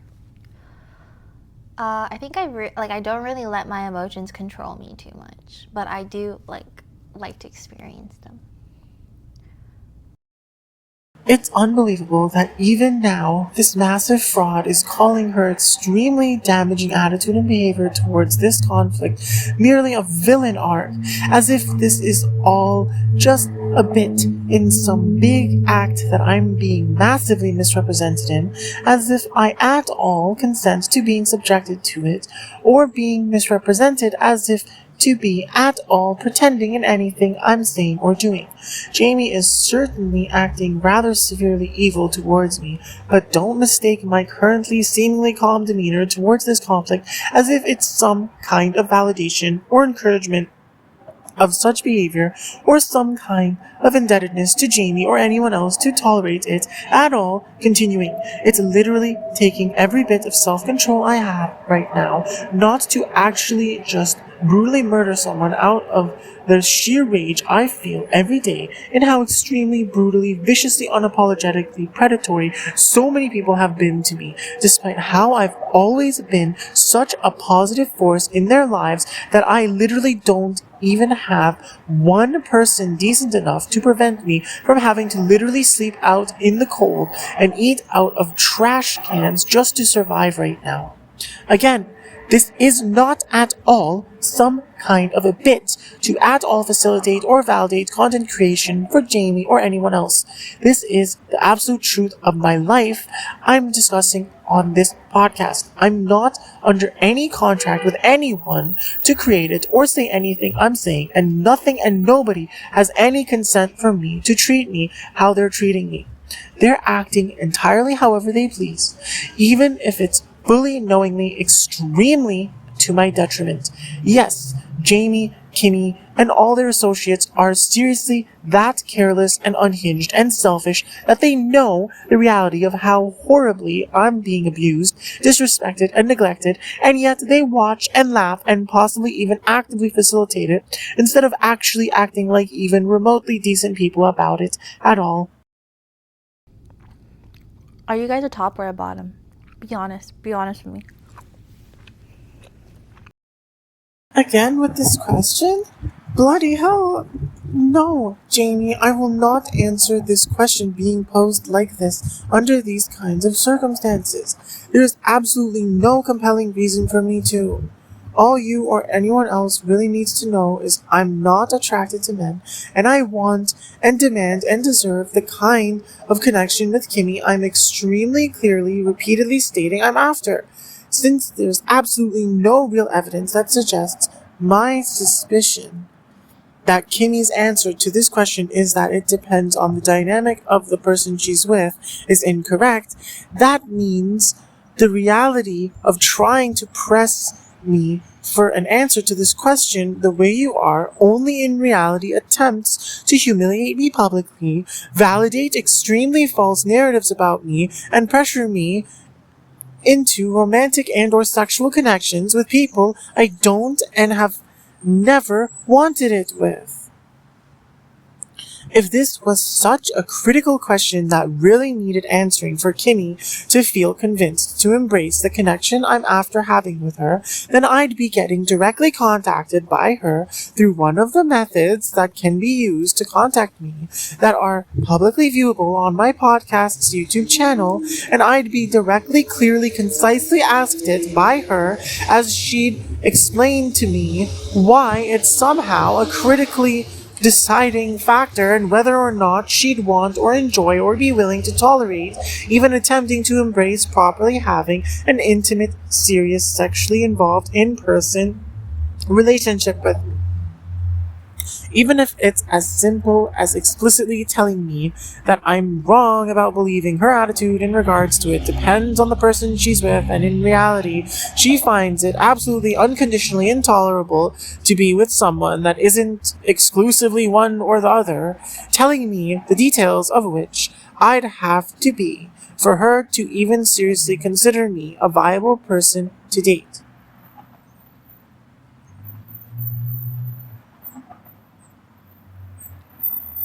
Instead, you, her, and others are extremely deviously attempting to avoid at all actually properly confronting or addressing the reality of this escalatingly severe conflict. You're trying to live in complete denial your behavior is going to turn into a devastating feud that will result in you and Kimmy and possibly others getting brutally, permanently cancelled beyond any capability of redemption. And you're trying to bait me with toxicity and make me feel trapped into situations where any kind of answer I give to questions you're presenting becomes a losing situation for me that results in me getting robbed of my soul. Do you seriously think I'm a moron and don't see this? Or that I'm a fraud that can't or won't consistently, persistently, unwaveringly refuse to fall into such traps? Wake up! Get real! You are delusional! And not in a good way. I don't really do like cosplays as much anymore. I don't really do I don't do a lot of like, yeah. I just don't cosplay because it's a lot of work. Like the makeup's really heavy and I don't know how to style wigs properly. And it's expensive. And then like where the fuck do I put it after? It just sits in my closet. I'm like,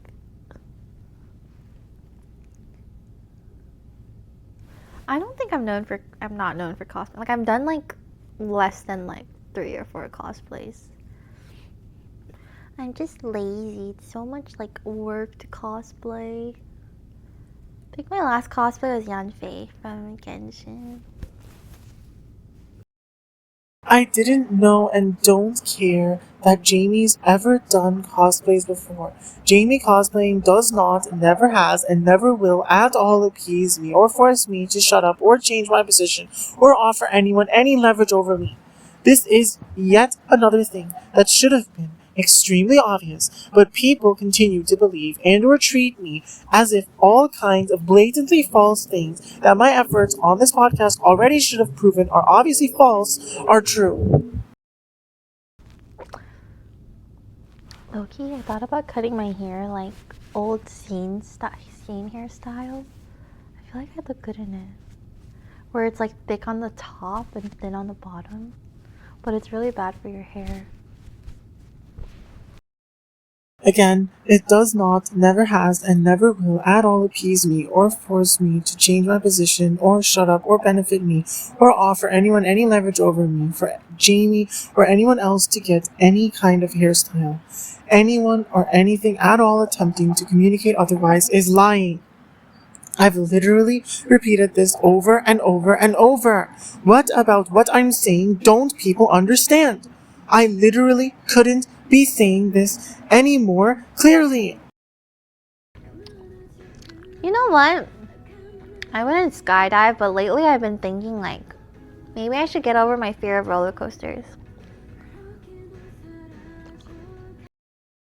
Let the record show that I want it to be extremely clear that it doesn't at all appease me or force me to shut up or change my position or benefit me or give anyone any leverage over me for anyone to skydive or go on roller coasters. This is, always has been, and always will be the case. I get so scared of not having control of like my physical body, but I love not having control of like my mind.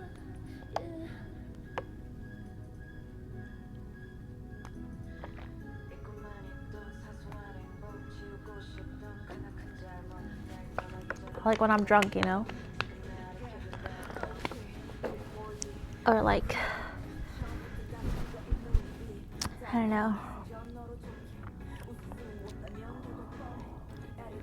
What's your guys' like, what's a fear you have that you're,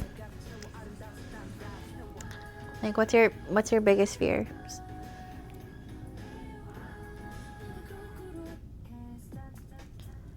Oh, I like the idea of like, oh my god, this is so bad. You guys are gonna judge me. I think I'm so difficult to manipulate that I like the idea of someone manipulating me because I think it's near impossible.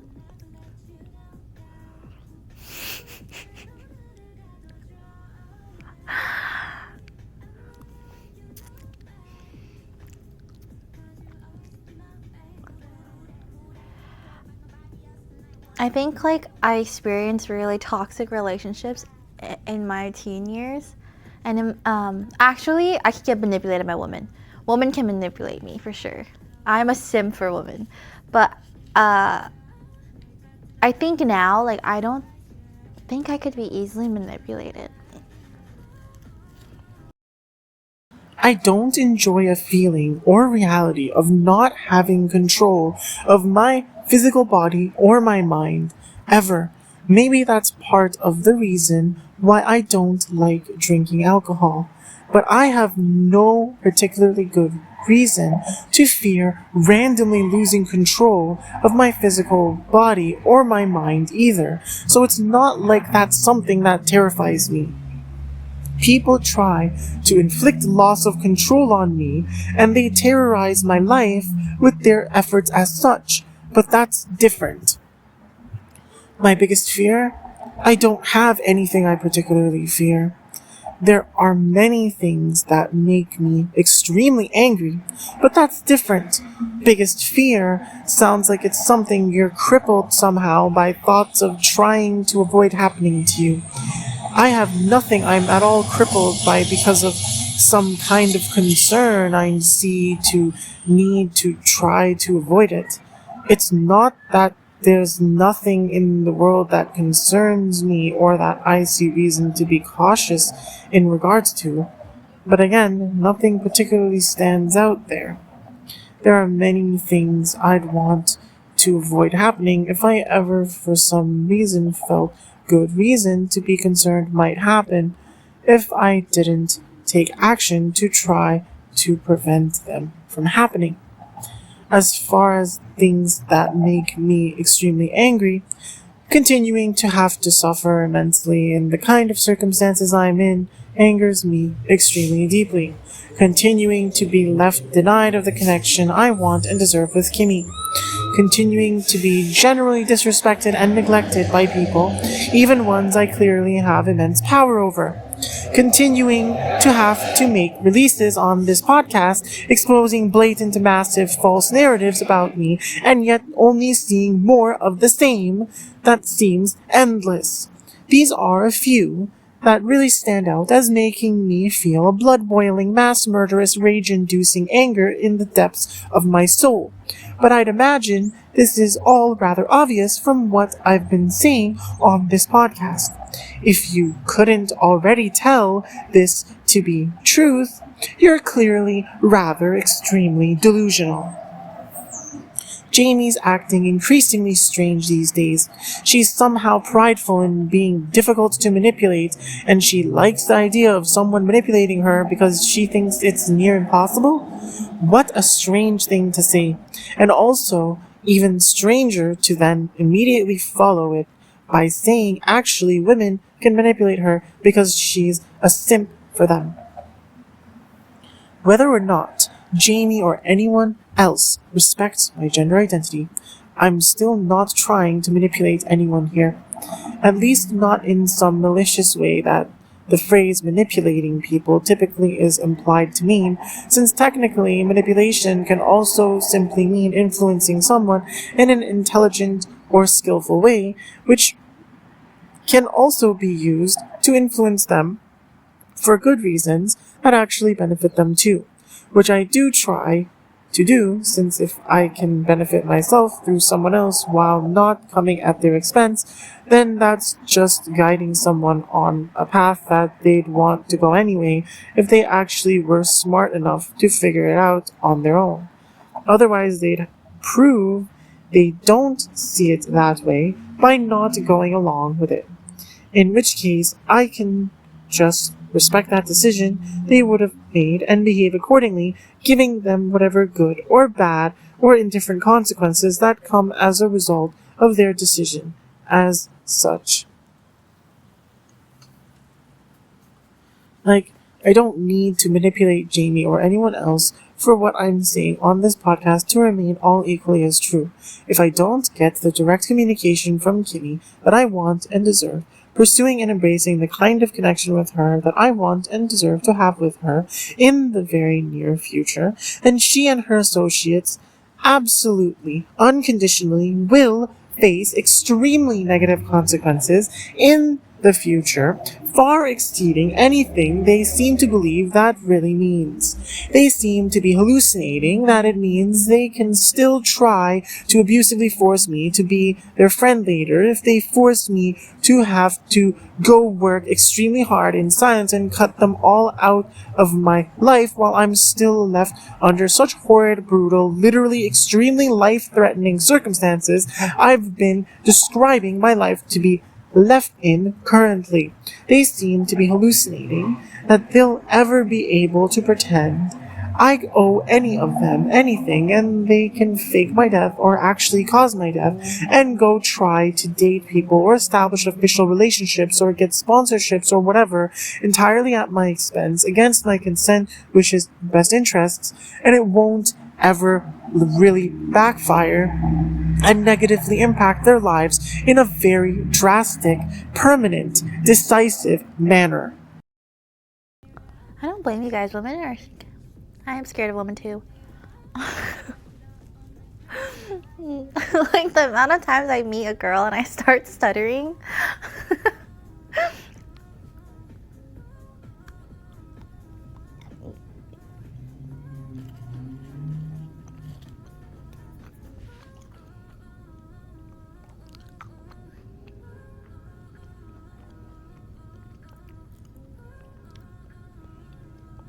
No, I'm not saying women are more manipulative than men. I'm just saying, like, I love making women happy. Like, I just think it's because how I grew up. I think I constantly took care of my mom, but my dad took care of me.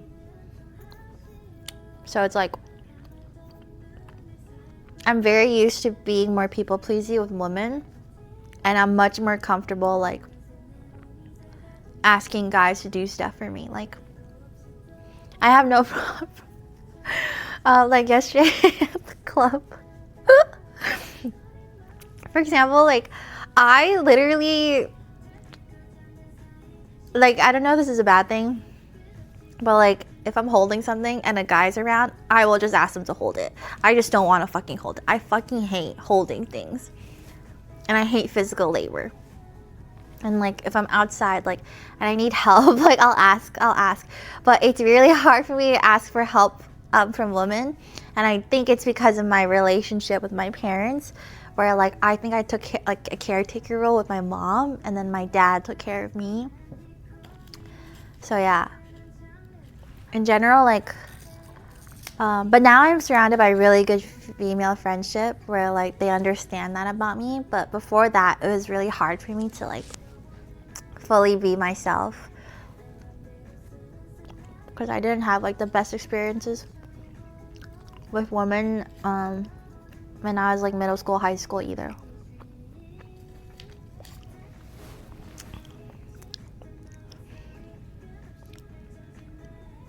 But like I have girlfriends who are the opposite, where they've had experiences that make them really uncomfortable to like ask men for things, which I totally get, and they're much more comfortable like asking like women. And I think that's more normal. But I've literally had conversations with my girlfriends where I'm like, but like guys don't mind, like they don't mind holding things, like just ask. Like I feel like guys like helping. Most guys. At least like the fucking normal ones. Not to, but like I was like, yeah, they like being helpful.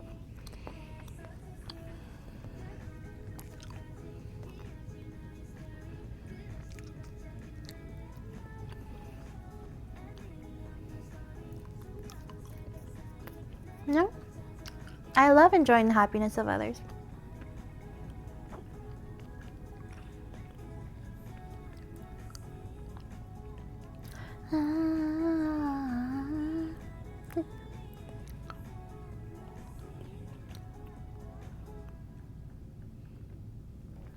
Yeah, girls like helping other girls too, but I think it's because like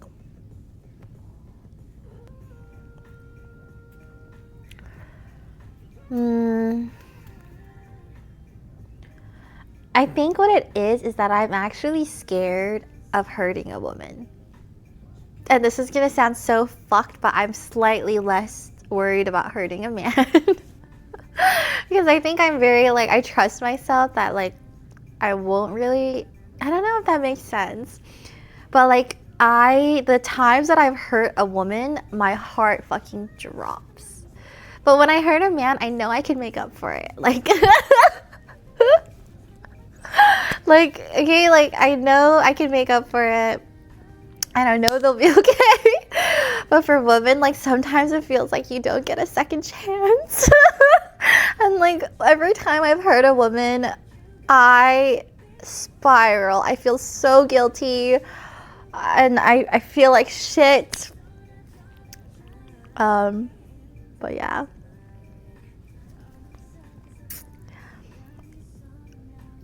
I don't think that's toxic. Like, I think it's because female friendship is a very sensitive thing. And I will say, like, I really think some of my female friendship experiences have hurt me more than, like, dating experiences. I want to say by far. And I think it's because, like, I think maybe me personally, I'm actually really direct and communicative when it comes to dating. And so that's helped me a lot. When it comes to like my female friendships, I've had a history of like being scared to say the wrong thing or like fucking up. And that led to me being avoidant, which is really bad with someone who's more like anxious in friendship. So I've had a lot of experiences where it's like, I'm so scared of hurting another woman. Now it's a lot better. Like now all my female friendships, like I spent years building my female friendships, and now it's finally like I feel like I can mess up and it'll be okay. Like my foundations are set. But for a while I was terrified of like hurting a woman. It's just the worst feeling ever.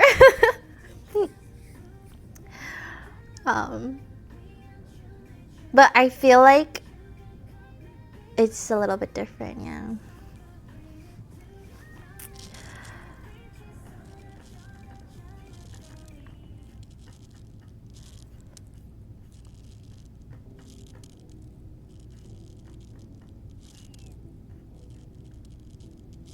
Yeah, I think girlies, yeah, we're always like it's so complicated sometimes. So I get it. I totally get it. And like there's been times where like I know me and another friend, we really have the same intention and we really want to just like fix things, but it's hard. Like sometimes you just don't agree on certain things and you just need time and space. And I think that complexity is also what makes female friendships so deep and intimate and meaningful when it does align. So yeah.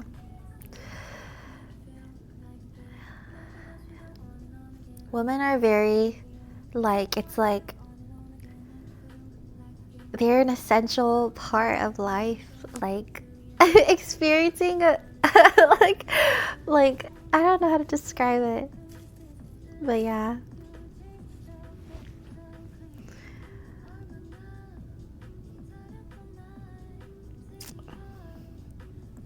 I agree. I've learned a lot from my female friendships, and it's such a big part of me. Like all my female friendships, I see parts of it in me now. Probably much more than like my dating experiences, so I think everyone's different too. Do you have tips for connecting to women as a girl who is scared of female friendships? Oh my god, that was literally me because I grew up in New York. I had a lot of like not great experiences with women. I grew up with a lot of like volatile women experiences. It was to the point where like when Kimmy first messaged me, she was so happy and kind. I was like, what does she want from me? Like that's how guarded I was with women. And Kimmy like hella healed that for me. Like I was like, wait, she wants to be my friend. Like it's crazy. I think what helped me the most was just fucking sending it. Like I just put myself into it. And I suddenly had so many female friends. But it was really scary. Like I've had a lot of incidents where I just feel like misunderstood or like not given a chance.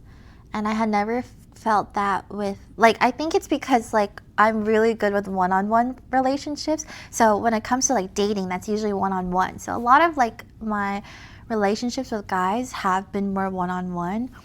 But with girls, it's harder because it's usually more like group-based. And that was really hard for me because I feel like I was really easily like misunderstood or like misinterpreted. So that was difficult. But honestly, I think my biggest tip is like focusing on your one-on-one female friendships because that really helped me. Like instead of me focusing on like where I was with like a friend group or whatever, I would really focus on my individual friendships, and that really helped. And those are the important ones at the end of the day. I have a pretty hot take that I haven't solidified in my brain yet, but it's just like kind of a, maybe not a theory, but like kind of like a sentiment that I've been holding on to. But I actually don't think friend groups are that stable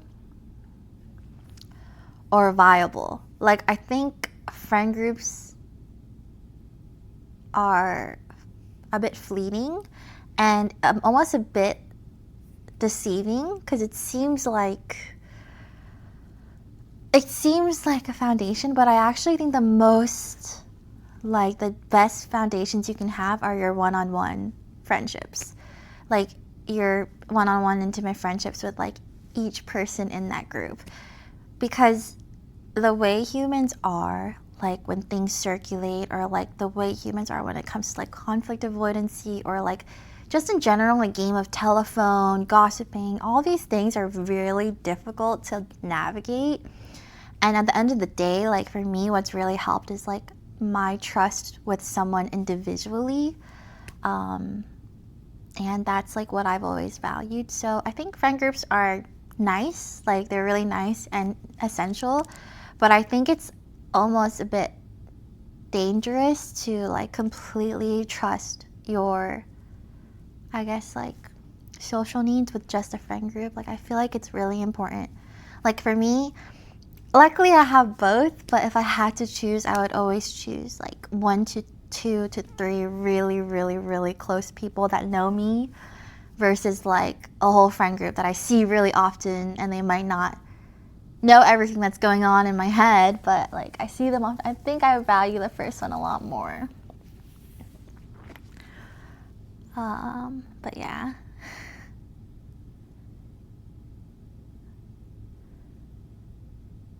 Yeah, I think friend groups get massive too, right? And I think it's like psychologically less likely for friend groups to really, really get along with each other, because you're statistically literally working with a bigger group of people. So the chance of more intimate connection is a lot less likely. And so it's not even just like drama, it's like just less likely. Versus like if you go out to dinner with like 2 to 3 people, chances are the conversations will be a lot more intimate and deep and like personal, versus like going out to like a dinner with like 10, or like an event with like 10 people, you know what I mean? But I still think like friend groups are needed for like, you know, human events and stuff. But I'm a person that's like, I don't really have a set friend group. Like I don't have a set of like 4 to 5 to 6 to 7 people that I see all the time. I'm very much so like a social butterfly in so many different groups. So I have to really, I always have just focused on individual friendships instead, but that's just how I do it. Everyone's different. Yeah, I have like so many double lives. I have so many. And, you know, it's really fun, but I also think that's an area I can improve. I am very well aware that I'm very flighty and I'm constantly meeting new people, so I do feel bad. Like, I wonder if I'm not spending enough time cultivating. No, actually, I think I take that back. I think I'm doing a good job, especially for the time or like phase of life I'm in right now. I think I'm doing a good job like cultivating good friendships. Yeah, you guys are my friends. I don't consider Jamie my friend, and she definitely could be talking just about other people that do consider her a friend, and I still have no idea whether Jamie or Kimmy or any of their associates at all consider me a female, but there was just such a densely packed dialogue here that had Kimmy thrown into it that I felt like I should make sure I've addressed my perspective on. Whether or not Jamie considers me female, I can tell you that if she's at all intentionally getting in the way between me and Kimmy, and she doesn't immediately completely stop, she's never going to be able to make it up to me. It's seriously not going to be okay. I seriously am not, never have been, and never will be trying to facilitate or encourage or validate her and Kimmy being romantically and or sexually involved, and I most certainly do not, never have, and never will tolerate anyone being the reason I'm denied of the connection with Kimmy that I want, and that certainly includes Jamie. Yes, I've had a lot of extremely volatile experiences with women, but some kind of general fear or aversion of friendship or somehow connecting with women is not, never has been, and never will be why I have the position I have on this conflict. I want the kind of connection with Kimmy that I want. I'm not particularly afraid of having female friends.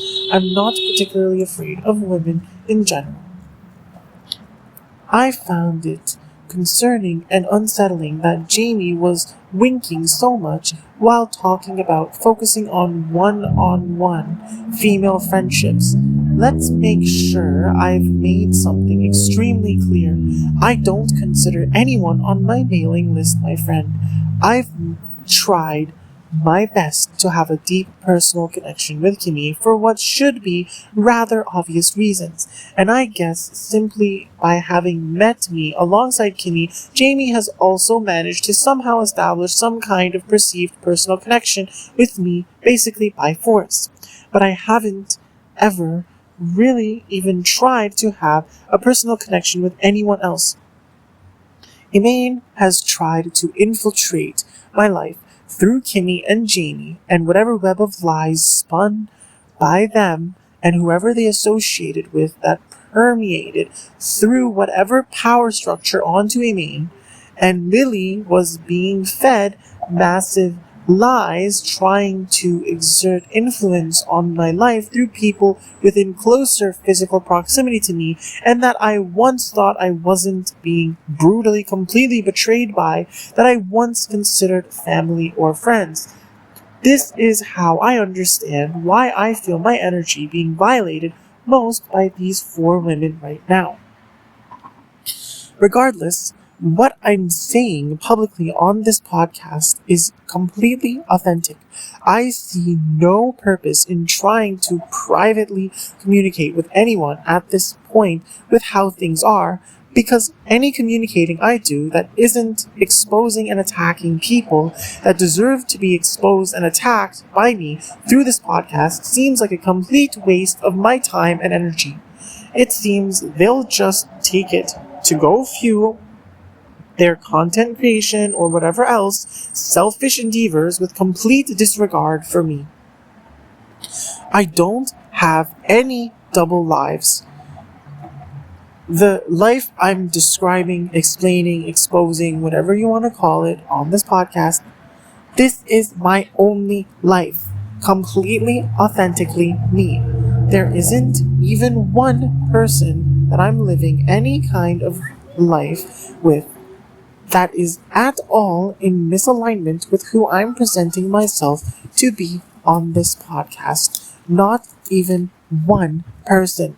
Anyone or anything at all claiming otherwise is fully consciously and intentionally, blatantly lying and has absolutely no real evidence to substantiate any such claims.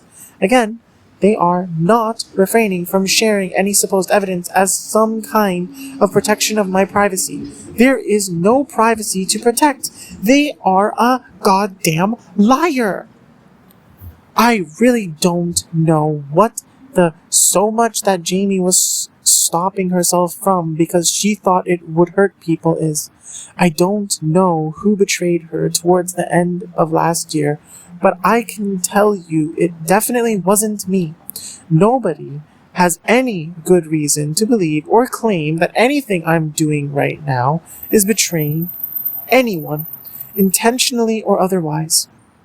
Jamie said there's no trace of it on the internet. So I guess whatever she was discussing there has nothing to do with me, but I'm making sure to say this just in case she's lying, since I've already proven rather clearly that Jamie is a massive liar, and also in case it wasn't clear enough in general for anyone else being delusional or being presented false narratives about me that they, for whatever reason, feel some kind of need to entertain or act based off of to whatever extent.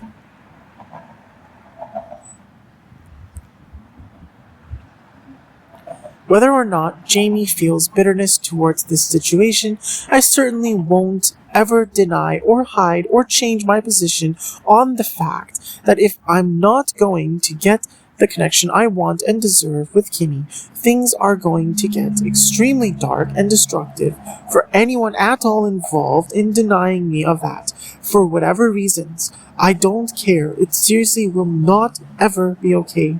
At all. I don't care who feels offended or whatever negative feelings. I will be beyond bitter if that's really how things are going to be. I see friendships so long term. Like, say, like, Kimmy or Lily, for example, I'm gonna be friends with them for the rest of my life. And so if they went like la di da da with like a guy for like 6 months, I'd just be like, okay, they're in a phase and it's totally fine. I will see them like when the phase is over. And I think that's because I tend to be a lot less like, I tend to be really independent, but I know that there's a lot of people who prefer to be more closer knit. And if so, I feel like communication is better. Like, I've had a lot of friends who aren't as independent or avoidant as me, and like they really need direct communication, and I've like learned to get good at that. So sometimes like if they ask me for reassurance, I like really try to give it to them. So maybe communicating in like a very sincere way, like, you know, I'm happy for you, I really want you to experience everything, and I'm happy you found someone, but I just want to make sure I'm like still important in your life and I'm someone who means a lot to you. But yeah, like wording it nicely like that, I feel like any person who cares about you will be like, oh my gosh, no, like you mean a lot to me. I feel like opening up that conversation would be good too. How interesting. Kimmy and Lily, the two women I see reason to believe are among the biggest offenders of criminally involving themselves in a massive smear campaign conspiring to murder me, involving even biological relatives of mine and other people from my past I used to consider friends. These two women are people Jamie considers that she'll be friends with for the rest of her life. So clearly, Kimmy, Jamie, and Lily are all extremely heavily involved in conspiring together to murder me and continue to keep me suppressed as they're actively sabotaging my efforts with this podcast because they're desperately trying to cover up their massive crimes against me that have been happening blatantly, fully consciously, and intentionally, entirely at my expense and against my consent, wishes, and best interests. Let the record show that Jamie is blatantly admitting she sees lifelong friendship with people I have the greatest reason to believe are the most heavily involved in extremely serious, literally life-threatening crimes against me. I'm not going to approach people that have mistreated me this badly and just politely be like, hey, I still mean a lot to you, right? Like, that's just stupid. Beyond stupid, even. They treat me like I mean nothing to them, or at least they try extremely hard to make me feel that way. They're clearly not trying to have a genuine, fair, decent connection with me, at least certainly not the way things have been. Being gentle and kind with them is not an option. They need to learn the hardest possible way, clearly. So it is what it is. I mean, I don't get ghosted because, yeah, I'm not needy. The downside to that is that I don't get my needs met. So that's something I've struggled with relationships or like friendships or just like people in general, even work relationships. Like I have a hard time like saying my needs, but I love giving too. So, but actually this year I've done a really good job. Like this year I've actively put in an effort to be like, Jamie, you need to just like try to ask for what you want as much as possible. And because I'm confident that like whatever someone gives me, I can give them back like so much, like the same, right? Like I will give you back the same amount of like energy and effort or whatever it is that we're like exchanging. But yeah.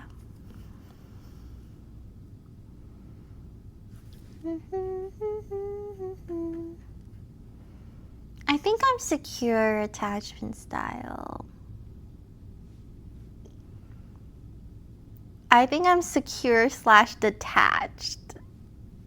Which is probably avoidant, but I don't think, yeah, maybe a little bit avoidant, but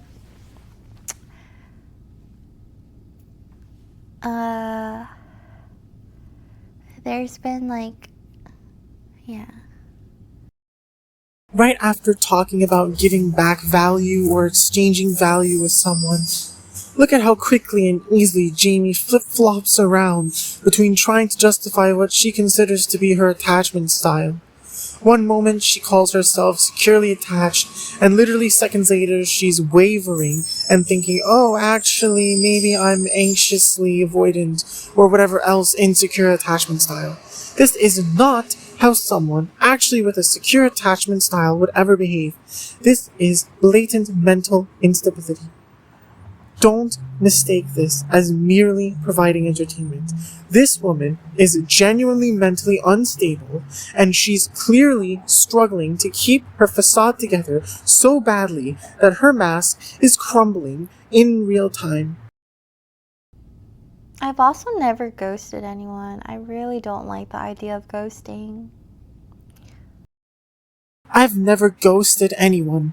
I've allowed people to leave my life as we grew apart and they didn't care, and I've kicked people out of my life as they clearly deserved when they mistreated me extremely badly and expected to get to abusively force me to allow them to walk all over me and never set any kind of reasonable boundaries as they try to come and go in my life as they please. But that's different.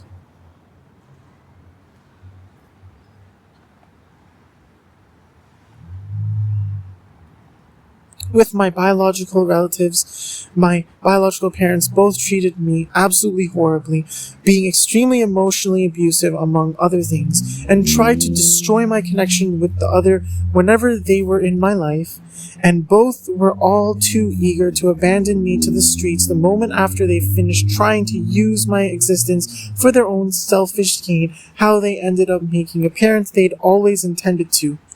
My biological brother and all my biological relatives on both sides of my parents' families all just went along with what my biological parents were doing to me, and it was just a huge mess that I decided I was better off without the drama and chaos and toxicity of in my life.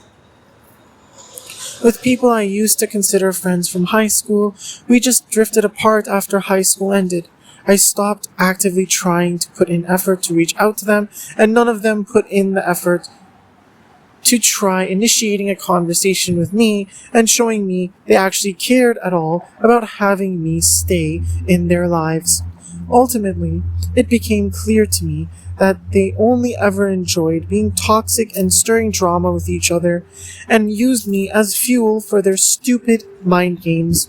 I had no want or need to participate, and I wasn't ever one to try manipulating people like that myself, so I just distanced myself, and I feel my life only improved as a result. I was able to focus on improving myself. Shortly after high school ended for me, I distanced myself from all the people I used to call friends, and I dove into doing more hardcore programming and game development instead of wasting my time with playing politics with people or dealing with their stupidity.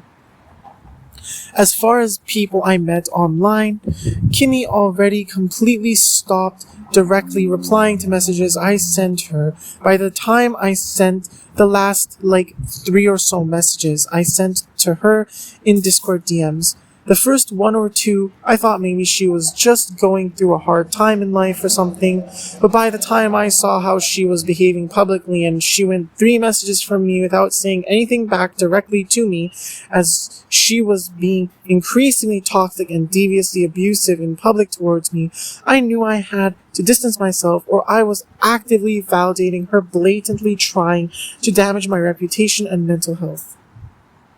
Kimmy never even once was the one to initiate direct communication with me ever. Jamie never even once initiated direct communication with me either. Nobody else was trying to reach out to me either. I just let distance grow between me and everyone else I'd ever interacted with on Twitch or elsewhere online, and nobody ever really showed me they cared about me, so I just once again continued to focus on myself and figuring out why I was being so extremely severely mistreated and abused and disrespected and neglected by Kimmy and ultimately everyone else I was ever at all somehow close to in my life, both online and offline. To this day, I've never ghosted anyone.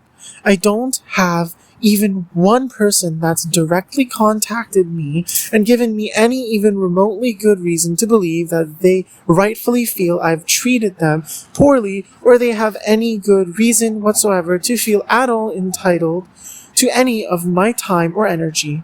And I know that I haven't made myself unapproachable by anyone out of having some kind of unresolved debt to them.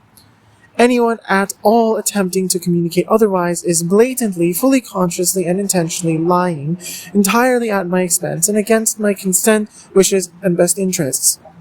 Absolutely, unconditionally. They're effectively an extremely creepy stalker that's very much fully consciously and intentionally trying to keep any real evidence of their malicious behavior towards me hidden from me. I have absolutely no want, need, or willingness to at all allow anyone back into my life that at all would conflict with the extremely clear position I'm establishing on this podcast. They very well likely never even were actually a part of my life in the first place, and regardless, anyone I've kicked out of my life and kept out of my life clearly knows they deserve it. To not even have the courage or ability to try having any kind of actually healthy or meaningful direct communication with me to this day. Like I've been saying, the only person I'm trying to show warmth to and encourage to reach out to me right now is Kimmy. Anyone else even thinking of trying to reach out to me, understand you should expect nothing but the utmost cold and distant kind of response, exposing you for the massive fraud you've already made abundantly apparent to me you've always so extremely painfully clearly been in my life. There's so many like romantic parts of life.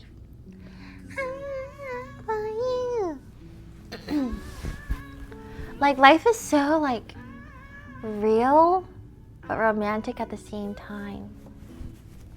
It's like so interesting.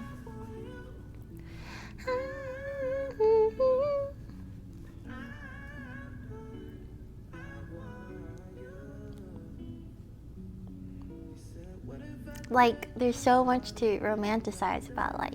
Like the concept of love, or like the concept of like friendship, or like the concept of like creativity or like art. It's like so like emotional and romantic, but then there's also so much like reality, like death. She said, what if I died? And like politics, taxes, yeah, shapes, math. Like there's so like life is so abundant of like everything. It's crazy. Like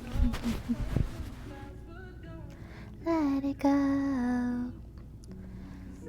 Every day you just experience like a different version of life.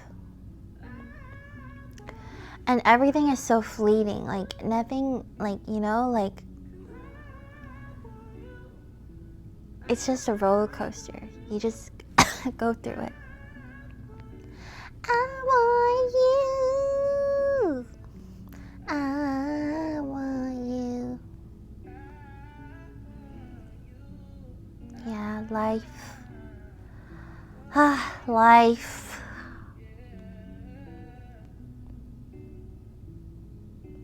I am like look, I'm so existential. Like, I don't understand how people just like live their life. Like, I think it's fucking crazy. I spend like 5 minutes a day going like, what the fuck is happening? Like, what the fuck is going on here? How and why am I here? Like, how did this happen? Where did this come from? And what the fuck? But also, wow. I myself don't romanticize anything about life, and I prefer to keep things realistic over some weird, idealized version of things. And that definitely seems to be the best way to live life. At least I'd say. I also don't spend any time every day wondering where everything came from or how I got to where I'm at. Because I know it damn well, and that it was and still is a hellish nightmare that leaves no room or reason for me to have some bewilderment about it, as if it's somehow a magical experience or something. I don't get existential. I deal with extremely seriously existentially challenging matters that aggressively attack my life. I found Jamie saying this stuff so strange. But then again, she rambles on about practically incoherent random thoughts, often it seems, so I guess I really shouldn't be surprised at this point.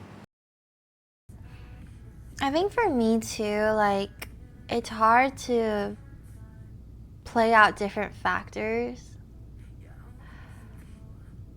because I think I really see people for who they are and I put that into account. And I just think every situation is so different. But I know I'm fucking weird. Like, trust me guys, I wish I was... Sometimes I do wish I had like more of a... I don't want to be condescending, but I sometimes I do wish I had more of like a sheep brain where like I could just follow like everything society does. But I don't. I constantly question it. Like, I'm constantly questioning it. And like, yeah. But I think a lot of people feel the same way I do. It's just not the right era to be able to say what's on our mind. Do you know what I mean? But I know people feel the same way I do. Like, I just always question everything. I don't like to just like go with whatever is the easiest.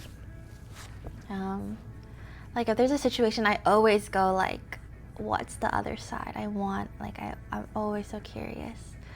And I think it's really, but the thing is like, when I was more of a sheep, it felt easy and it felt good. Now I'm just like uncomfortable all the time. I'm just uncomfortable all the time.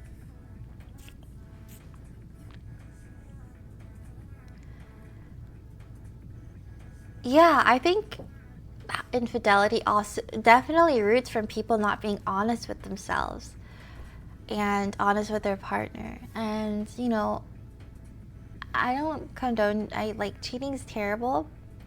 At the same time, like, I think of things as like, if it was my own child, what if my own child cheated on someone? I would wonder, like, what led them there? Like, were they dishonest with what they wanted? Were they in a safe, like, did their partner give them a safe space? Like, I would wonder all these things. And I think I, like, kind of give that to a lot of humans or people, and I don't think that's normal. So, yeah, I don't know.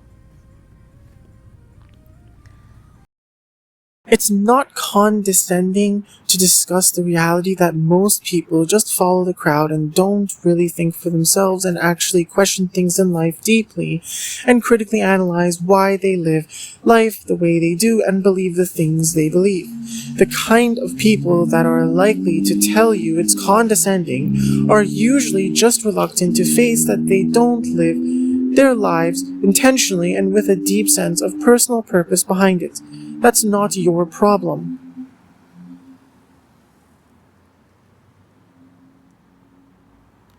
I'm not trying to stroke Jamie's ego, but I have a feeling that her expressing people finding her condescending for saying stuff like that is probably a reflection of how many people might see me, but are simply too cowardly to ever say anything to me. So I'm making sure it's understood that I can and will defend myself if people ever try to come at me, calling me condescending or something for literally just saying the truth.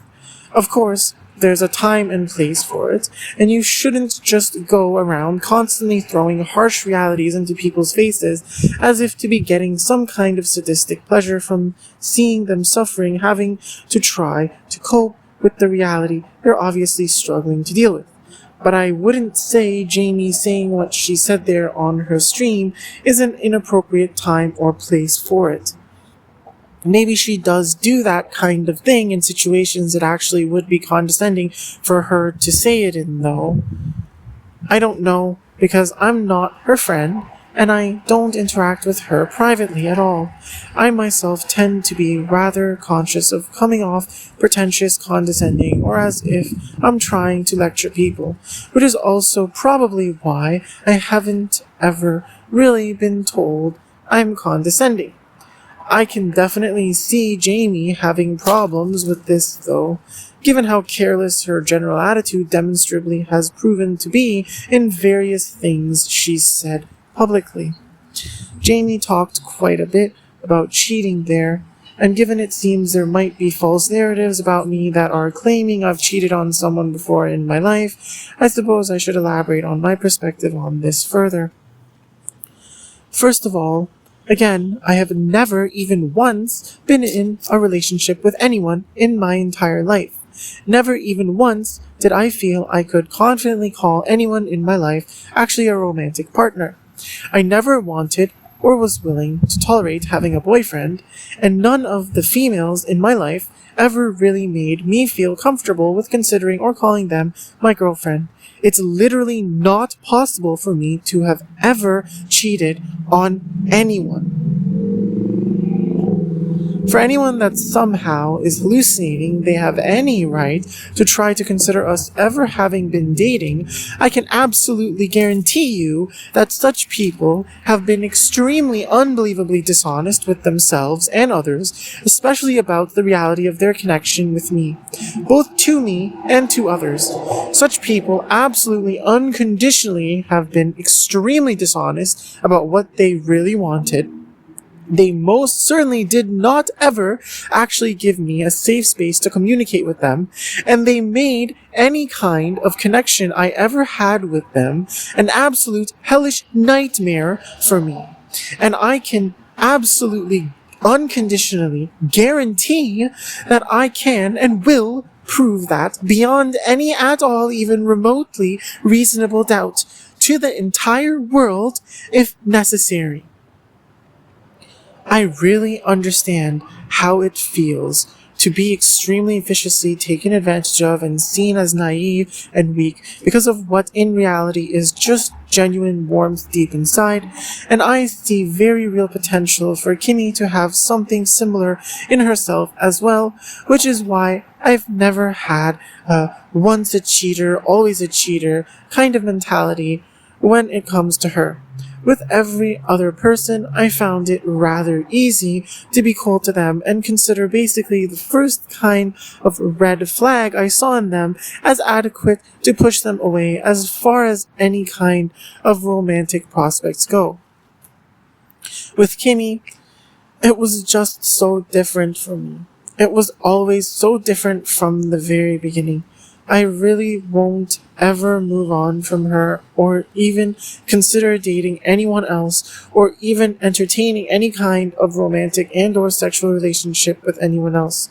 I'll actually make it impossible for her to ever just move on from this conflict either. Believe me, whether or not she's cheated on anyone or anyone has cheated on her. And then there are some topics discussed in Lily and Emaine's podcast's recent episode that I feel I should ensure I've clearly addressed my perspective in regards to, especially since I consider there to be a high likelihood of false narratives in relation to me being purported about them entirely against my consent, wishes, and best interests. Emaine spent quite some time obsessing over how she laughs, talking about trying to laugh less like a gremlin and more demure. I do not and never have cared how Emaine laughs. I've never said or done anything that should at all suggest otherwise to anyone. Speaking of which, I've noticed in recent times that Emaine isn't the only one with a sudden strange fixation on being demure and doing more stuff somehow coming off as being like that. I've never tried pressuring anyone to do so. It doesn't appease me or force me to shut up or change my position or offer anyone any leverage over me. And I do not and have never had any particular fixation in acting as such myself either, in case that wasn't clear enough already. I found it strange that Lily recently decided to get some operation done to her lips, where she got them semi-permanently tattooed to be a strong reddish color. This also doesn't appease me or force me to shut up or change my position or offer anyone any leverage over me. It doesn't matter to me for Lily or anyone else to have any kind of operation or modification done to their lips. This is yet again more petty, irrelevant stupidity that attempts to forcefully fabricate some kind of leverage over me, or as if it's some kind of resolution to this conflict, when in reality it doesn't achieve such a thing at all, and nobody has any actually good reason at all to believe it ever even remotely could. There was this conversation about supernatural beings like ghosts that I found rather strange. I really don't care if anyone believes ghosts are real or not. I never did, and anyone at all suggesting or communicating otherwise is an idiot and a liar. I am not a ghost.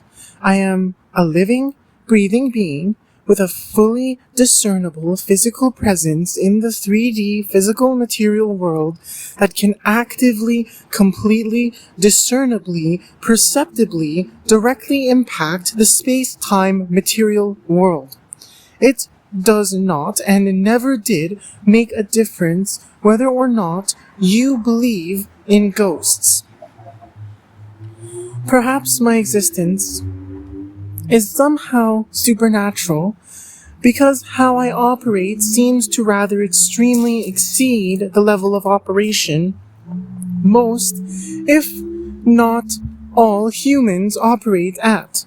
But I'm most certainly not a ghost or somehow a being you have any realistic room to question the essential existence of in the material world. I have a physical body of a human that could walk past you on the street, and if you didn't know who I am and you weren't highly in tune with the aura or energetic field of people around you, you'd think I'm just another random person in the world that's nothing particularly special, as everyone around me so clearly seems to so foolishly believe.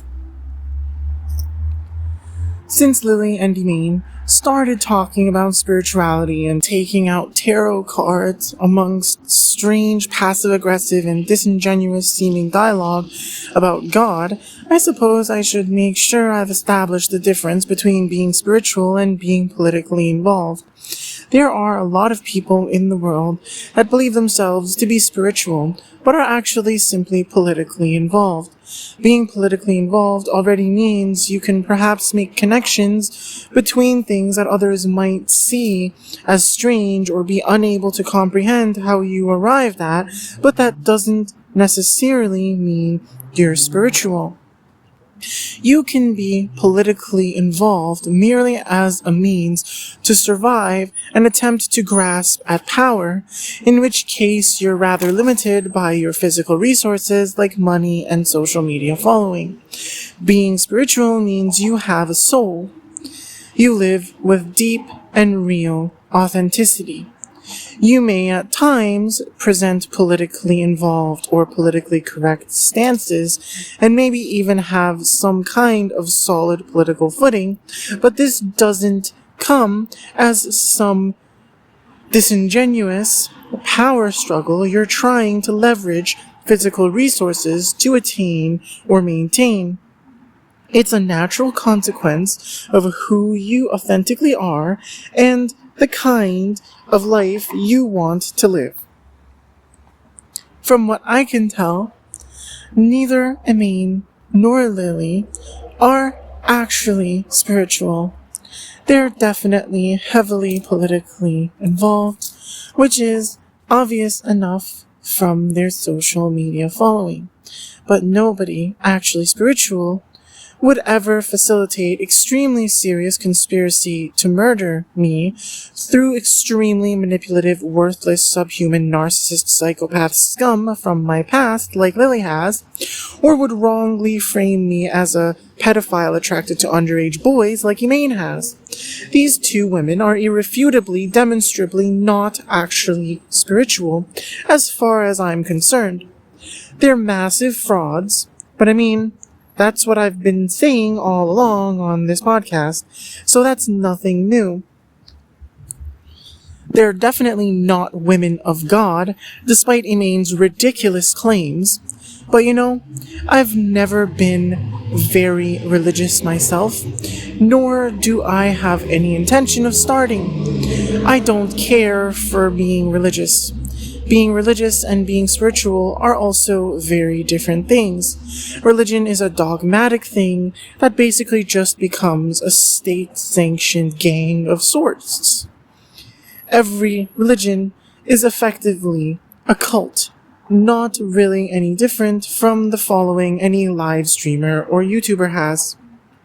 Fundamentally, they worship some kind of material thing, whether it's a person or an idea of a person, rather than actually focus on looking at reality objectively with the highest level of awareness, unhindered by myths or gossip or some kind of dogmatic focus on some kind of sacrifice of something under the promise of some kind of reward for doing so.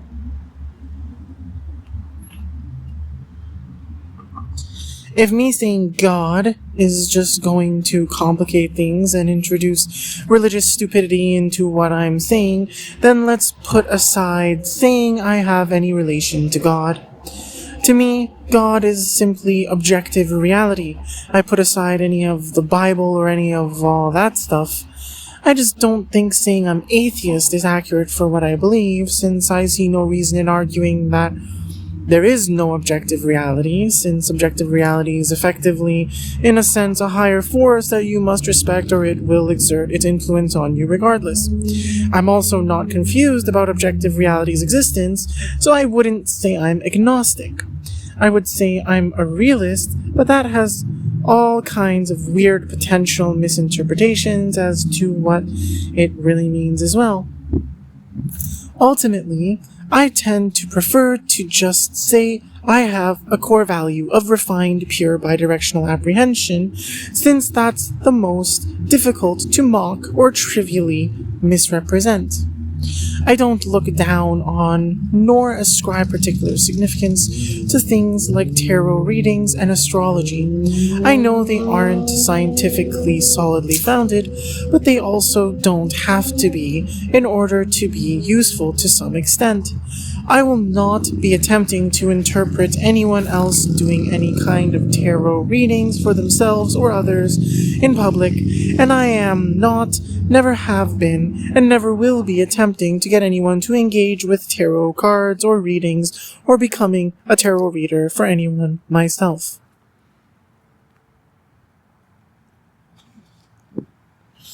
There was this whole weird thing Lily and Emaine went on about with bee pollen and boobs.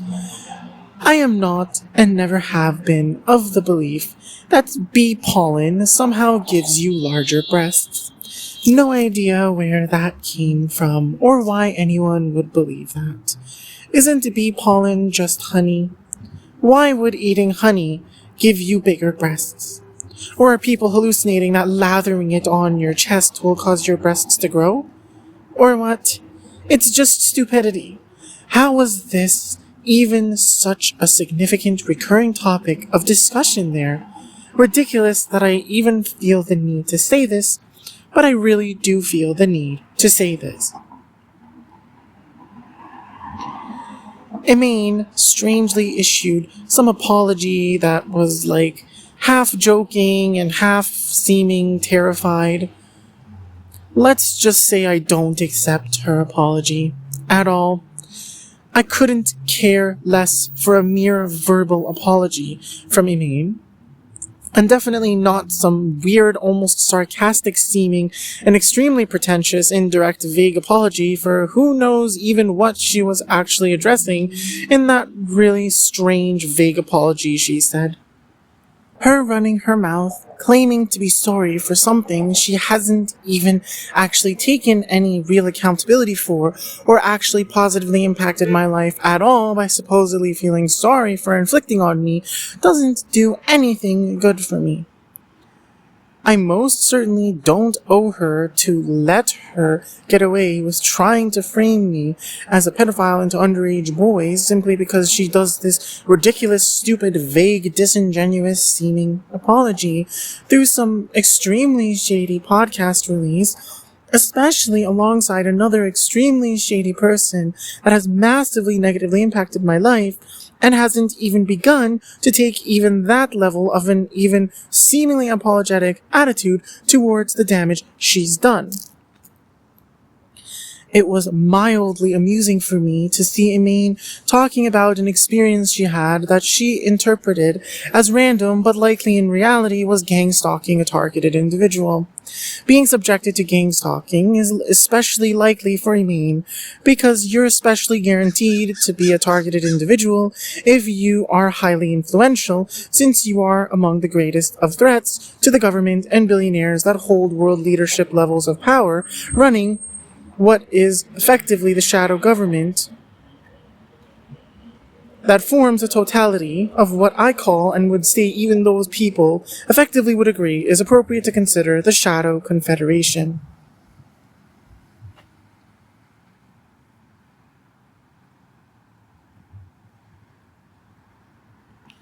The satisfaction gang stalkers get isn't merely a petty, sadistic enjoyment of eliciting a reaction or emotional response from their target. It's literally something they are compensated for, either financially or otherwise, for inflicting on you. It doesn't matter if they don't know you personally. They're stalking you on behalf of someone operating against you who does know you and intends to harm you somehow for selfish gain of advancing their own agendas. Oftentimes, especially if you're more highly influential, it's more to instill fear in you, to leave you in a permanent state of emotional distress so you're more easily manipulated, rather than simply ending your life or full out limiting your liberty like throwing you in prison. Things like pepper spray or a pocket knife are utterly useless against things like this. What we got on the menu? Literally spooky stories. That's it? Well, no, different kinds of spooky stories, you know? Like ones that we're gonna read out? Like breakup stories, like fights in relationships, like supernatural experiences, like stuff like that. What a strange selection of topics Lily listed out there.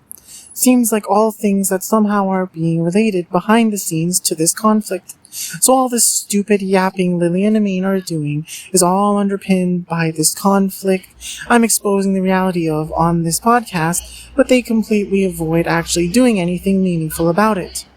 I've obviously made the reality so clear already, but instead of acting like even remotely decent people, they keep trying to avoid it and pretend I don't exist and just continue to subject me to having to meticulously break down how massive of frauds they are and how to this day my life is literally in extreme danger because them and their associates all refuse to show me any real or adequate respect. Let's make sure I've made something very clear.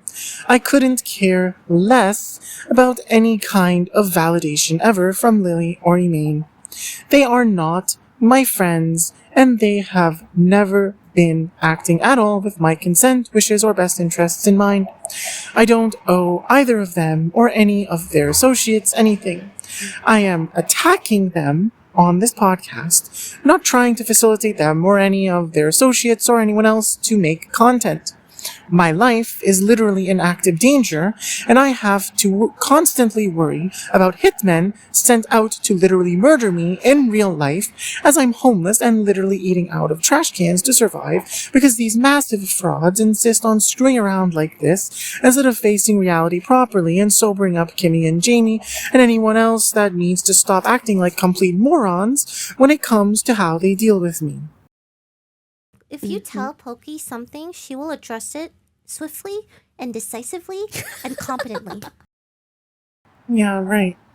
Except Emin is blatantly fully avoiding, actually at all addressing, what I've exposed in relation to her extremely deviously malicious public attitude and behavior intended to seriously harm me based on extremely false narratives behind the scenes with how she interacts with her associates and the kind of extreme, intentional, malicious defamation they've been involved in and facilitating that ultimately is effectively a conspiracy to murder me in real life, fully consciously and intentionally, entirely at my expense against my consent, wishes, and best interests. Emin literally just tries to laugh it off and say, even if you're hurting others, it's not my business, as she giggles to herself. I guess that's her extremely psychotic, selfish, short-sighted interpretation of addressing it swiftly, decisively, and competently, that I only continue to have an increasing, irrefutable pile of evidence that will result in extreme damage to her and her associates' reputations and lives as a whole in the future if they continue to try to blatantly ignore and cover up the obvious reality that I'm being extremely badly abused, disrespected, neglected, and left out in the cold to starve and freeze to death with the extremely malicious enemies attacking me seriously, hoping I literally die in real life so I never get treated even remotely decently or fairly by this reeking dumpster fire, hellish nightmare of nightmares world called Earth. Let the record show this kind of blatantly shameless, unapologetic attitude is how Emin has acted after fully consciously and intentionally, extremely wrongly, deviously trying to frame me as a closet pedophile despite nothing and nobody ever having even the slightest real evidence to even suggest that such is, ever has been, or ever will be at all true.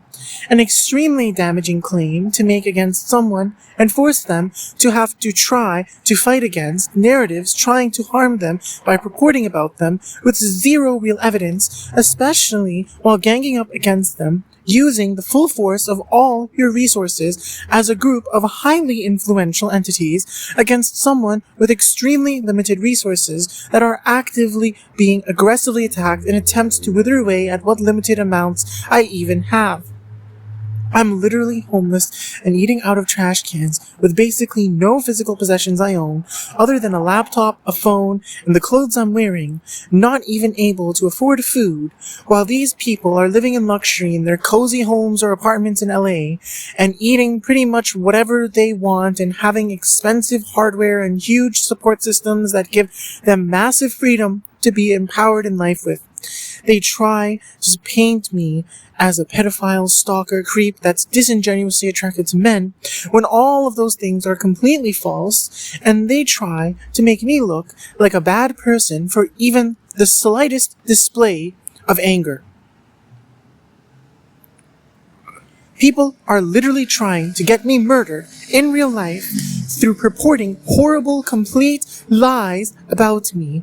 But if I use a swear word or call someone a narcissistic psychopath with irrefutable evidence proving they are behaving as such, suddenly I'm a horrible person and all their efforts are painted as fully warranted and as if I want and or deserve even worse things being inflicted on me. There was more talk of Pilates and apparently Lily now having some need for them or something. I looked into it a little, and Pilates is apparently about balancing your muscles.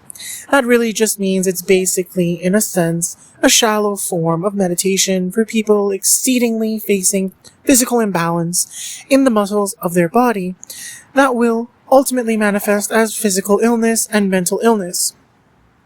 So essentially, it's for people that aren't skilled enough in full-out deep levels of meditation and generally in possession of high degrees of emotional awareness that can achieve similar results without having to follow instructions of someone else telling them how to exercise their body to attempt to achieve a better physical equilibrium in hopes of cascading the effect down into their mental health and therefore permeate into an overall positive impact in their lives and the lives of those around them.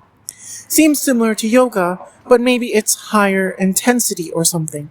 I guess it's no surprise losers like this are starting to realize how drastically out of balance they are, that they need to go seek help from other people to desperately try to balance their bodies so they can attempt to cope with how unhinged they're being to someone of my caliber and how they continue to try to band-aid fix it with more extremely devious abuse towards me instead of actually acting like even remotely decent people.